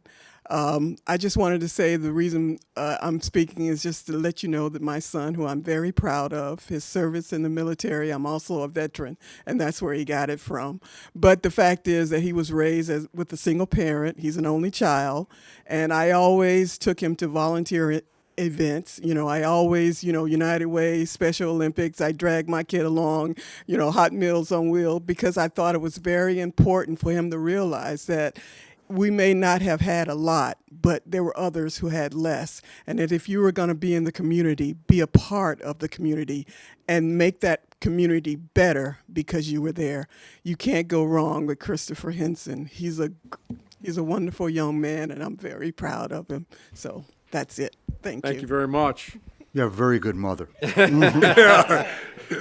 I consider her mom too. She's the great woman. Yeah. All right, please raise your right hand. Do you swear affirm the testimony about to give you the truth, the whole truth, and nothing but the truth, so help you God? Yes. You can put your hand down. Make sure that's on. Give us your name. There you go. Spell your last name and give us your address. My name is Tien. My last name is Nguyen, Nguyen, and my address is 78 Patterson Street, Jersey City, New Jersey, 07307. I know Chris really well. He's a very intelligent and hard worker, and I'm very excited for the business to be open. Thank you very much. All right, be so kind as to raise your right hand. Do you swear affirm the testimony about to give you the truth, the whole truth, and nothing but the truth, so help you God? Yes, I do. Okay, put your hand down. Please give us your name, spell your last name, and your address, please. My name is Alma Cortez, Cortes. My address is 400 Pacific Avenue. It's next door from 398. And also, I am a committee person from my area, District 31, Ward F. I'm sorry. And I've been talking since I met Mr. Christopher. He came very enthusiastic about the opening the cannabis store, and I've been talking to my customers like telling them the notice and what they think about the idea, and they are like a little bit afraid about what this is gonna bring to our community. And they said we hope for the best. They are actually a lot of the people, the customers, are happy about it. And we just here to give him the support and wish him the best. We have a very, very sweet community that are always supporting the local stores, and all we wish him good luck. Thank you very much. Thank you very much. Thank you. Anyone else? Hearing none, seeing none. Back to you, Counselor, if you wanted to say a word or two, and then it's back to the dais for a motion for or against discussion. Yeah. So I guess what I want the board to take away is the passion of my clients. You've heard a lot about that, and they could talk all night. And commitment. They purchased a property, wasn't contingent on anything, wasn't contingent on getting this license, and put roots in the community without knowing what's going to happen. My client did not generate a lot of billable events for me because they've done so much work on their own. That they filled out all the applications, formed the company. So hardworking, and knowing that your only child from a single parent makes sense. So am I. That's why. So that concludes our testimony. Thank you. Back to the board. I'd like to make, you want to make it? No, go ahead, Jeff. I would never steal your thunder. I always want to approve a cannabis location in Jersey City, Enthusiastically. very enthusiastically. Make a motion to approve CCB 23-46 Hazy Harvest LLC. Is there a second? I'll second. All right, roll call. Chairperson Bunny, Yes. Vice Chairperson Cantorero, Aye. Commissioner Kaplowitz. I read your bio. Really impressive military career. Gentlemen, thank you for your service, and I think you'll be a great addition to my old neighborhood in Jersey City. I voted yes. Commissioner Flanagan, Aye. Commissioner Motion Sloan is carries. absent. Congratulations. Thank you for your service and best of luck. We have to memorialize. We do. We have some work to Oh, do. right. Thank Okay, you. we're Best not of done. luck. Thank Yes, you so yes, much. you're free to go. Thank you. Told you. You guys brought cheer First time tomorrow. somebody's like mom came and testified Oh, absolutely. for them. Yeah. And by the way, isn't this like the third disabled vet? Well, I thought Osbert was, but He I wasn't is. in here for that. Yes. No, what- the He's a gentleman who did the, disabled vet, and so is the woman from Sweat. Right. She's not Wasn't the gentleman who disabled, does though. She's just the a vet. backpacks? Correct. Was he? He's a disabled vet. Right. Yeah, it's very unusual. We're still conducting a meeting, folks. Yeah. If you could take it outside. Yeah, sorry. If you guys could go outside, we still have work to do. I like the enthusiasm. All right, in the matter of JC Element LLC, this applicant came before the board. Any questions, comments, changes to the resolution? No. Hearing none, seeing none. I'd ask for a motion followed by a second. Motion. Second. All right, you abstained. All right, so Vice Chair Cantorero. Aye. Commissioner Flanagan. Aye. And Commissioner Kaplowitz. Aye. All right, thank you. In the matter of City Farm LLC, 298 Central Avenue, questions, comments? Hearing none, seeing none. I'd ask for a motion, followed by a second. Motion. Second. All right, Vice Chairman Cantorero Aye. and Commissioner Kaplowitz. Aye. All right, Today. motion carries. All right, in the matter of Buku Culture, any questions, comments, modifications? Hearing none, seeing none. I'd ask for a motion, followed by a second to memorialize. Motion. Second. All right. Chairperson Bunny, Aye. Vice Chairman Cantorero, Aye. Commissioner Flanagan, Aye. and Commissioner Kaplowitz. Aye. All right, I know the board asked me to sort of try something different, where we would memorialize resolutions on the same evening that we actually approve them. That's good. So I'm doing as I'm told here, so I do believe the first one would be Ham and Chaz. I did circulate this motion, this resolution, so I would need a motion for, all right, so let me just write this down, because I have to fill this in, I'm sorry. So the chair made the motion, is there a second? Second. All right, that was Jeffrey, made the second. Roll call would be Chairperson Bunny, Yes. Vice Chairman Cantorero, Aye. Commissioner Flanagan. Aye. Well, it's to memorialize. Commissioner Kaplowitz. Aye. And Courtney is absent. There's only one other. There you go. Hazy, that's it. I'm sorry? Just Hazy's name. Oh, thank you. High Life was adjourned and Garden on Adjourned. Summit was adjourned. Thank you. Okay, so thank you for that, Jeff. So Hazy I need a motion followed by a second. Motion. Second. All right, thank you. Here, give me your paper, please. Sure. Okay, Chairperson Bunny? Yes. To memorialize, Yes. Vice Chairman Cantorero? Aye. Commissioner Flanagan? Aye. And Commissioner Kaplowitz? Aye. All right, and Commissioner Sloan is absent. All right, thank you. There was only two, and we will see how this works. Okay. That's it for resolutions. Thank you. That's it. Do we need to move into closed session to finish the conversation? We can. Or you want to go? Oh, it's- What do you suggest? So, I'm not even sure that would qualify for closed session. That That's a stuff that legal is. issue? Exactly. Well, not only legal, but, either litigation or. All right, so motion to adjourn, and why don't you, me, and Ron get on the phone first thing in the morning? So do we, council are requested- we adjourning? So I'll second that. All in favor? Aye. Any opposed? Markia, can I?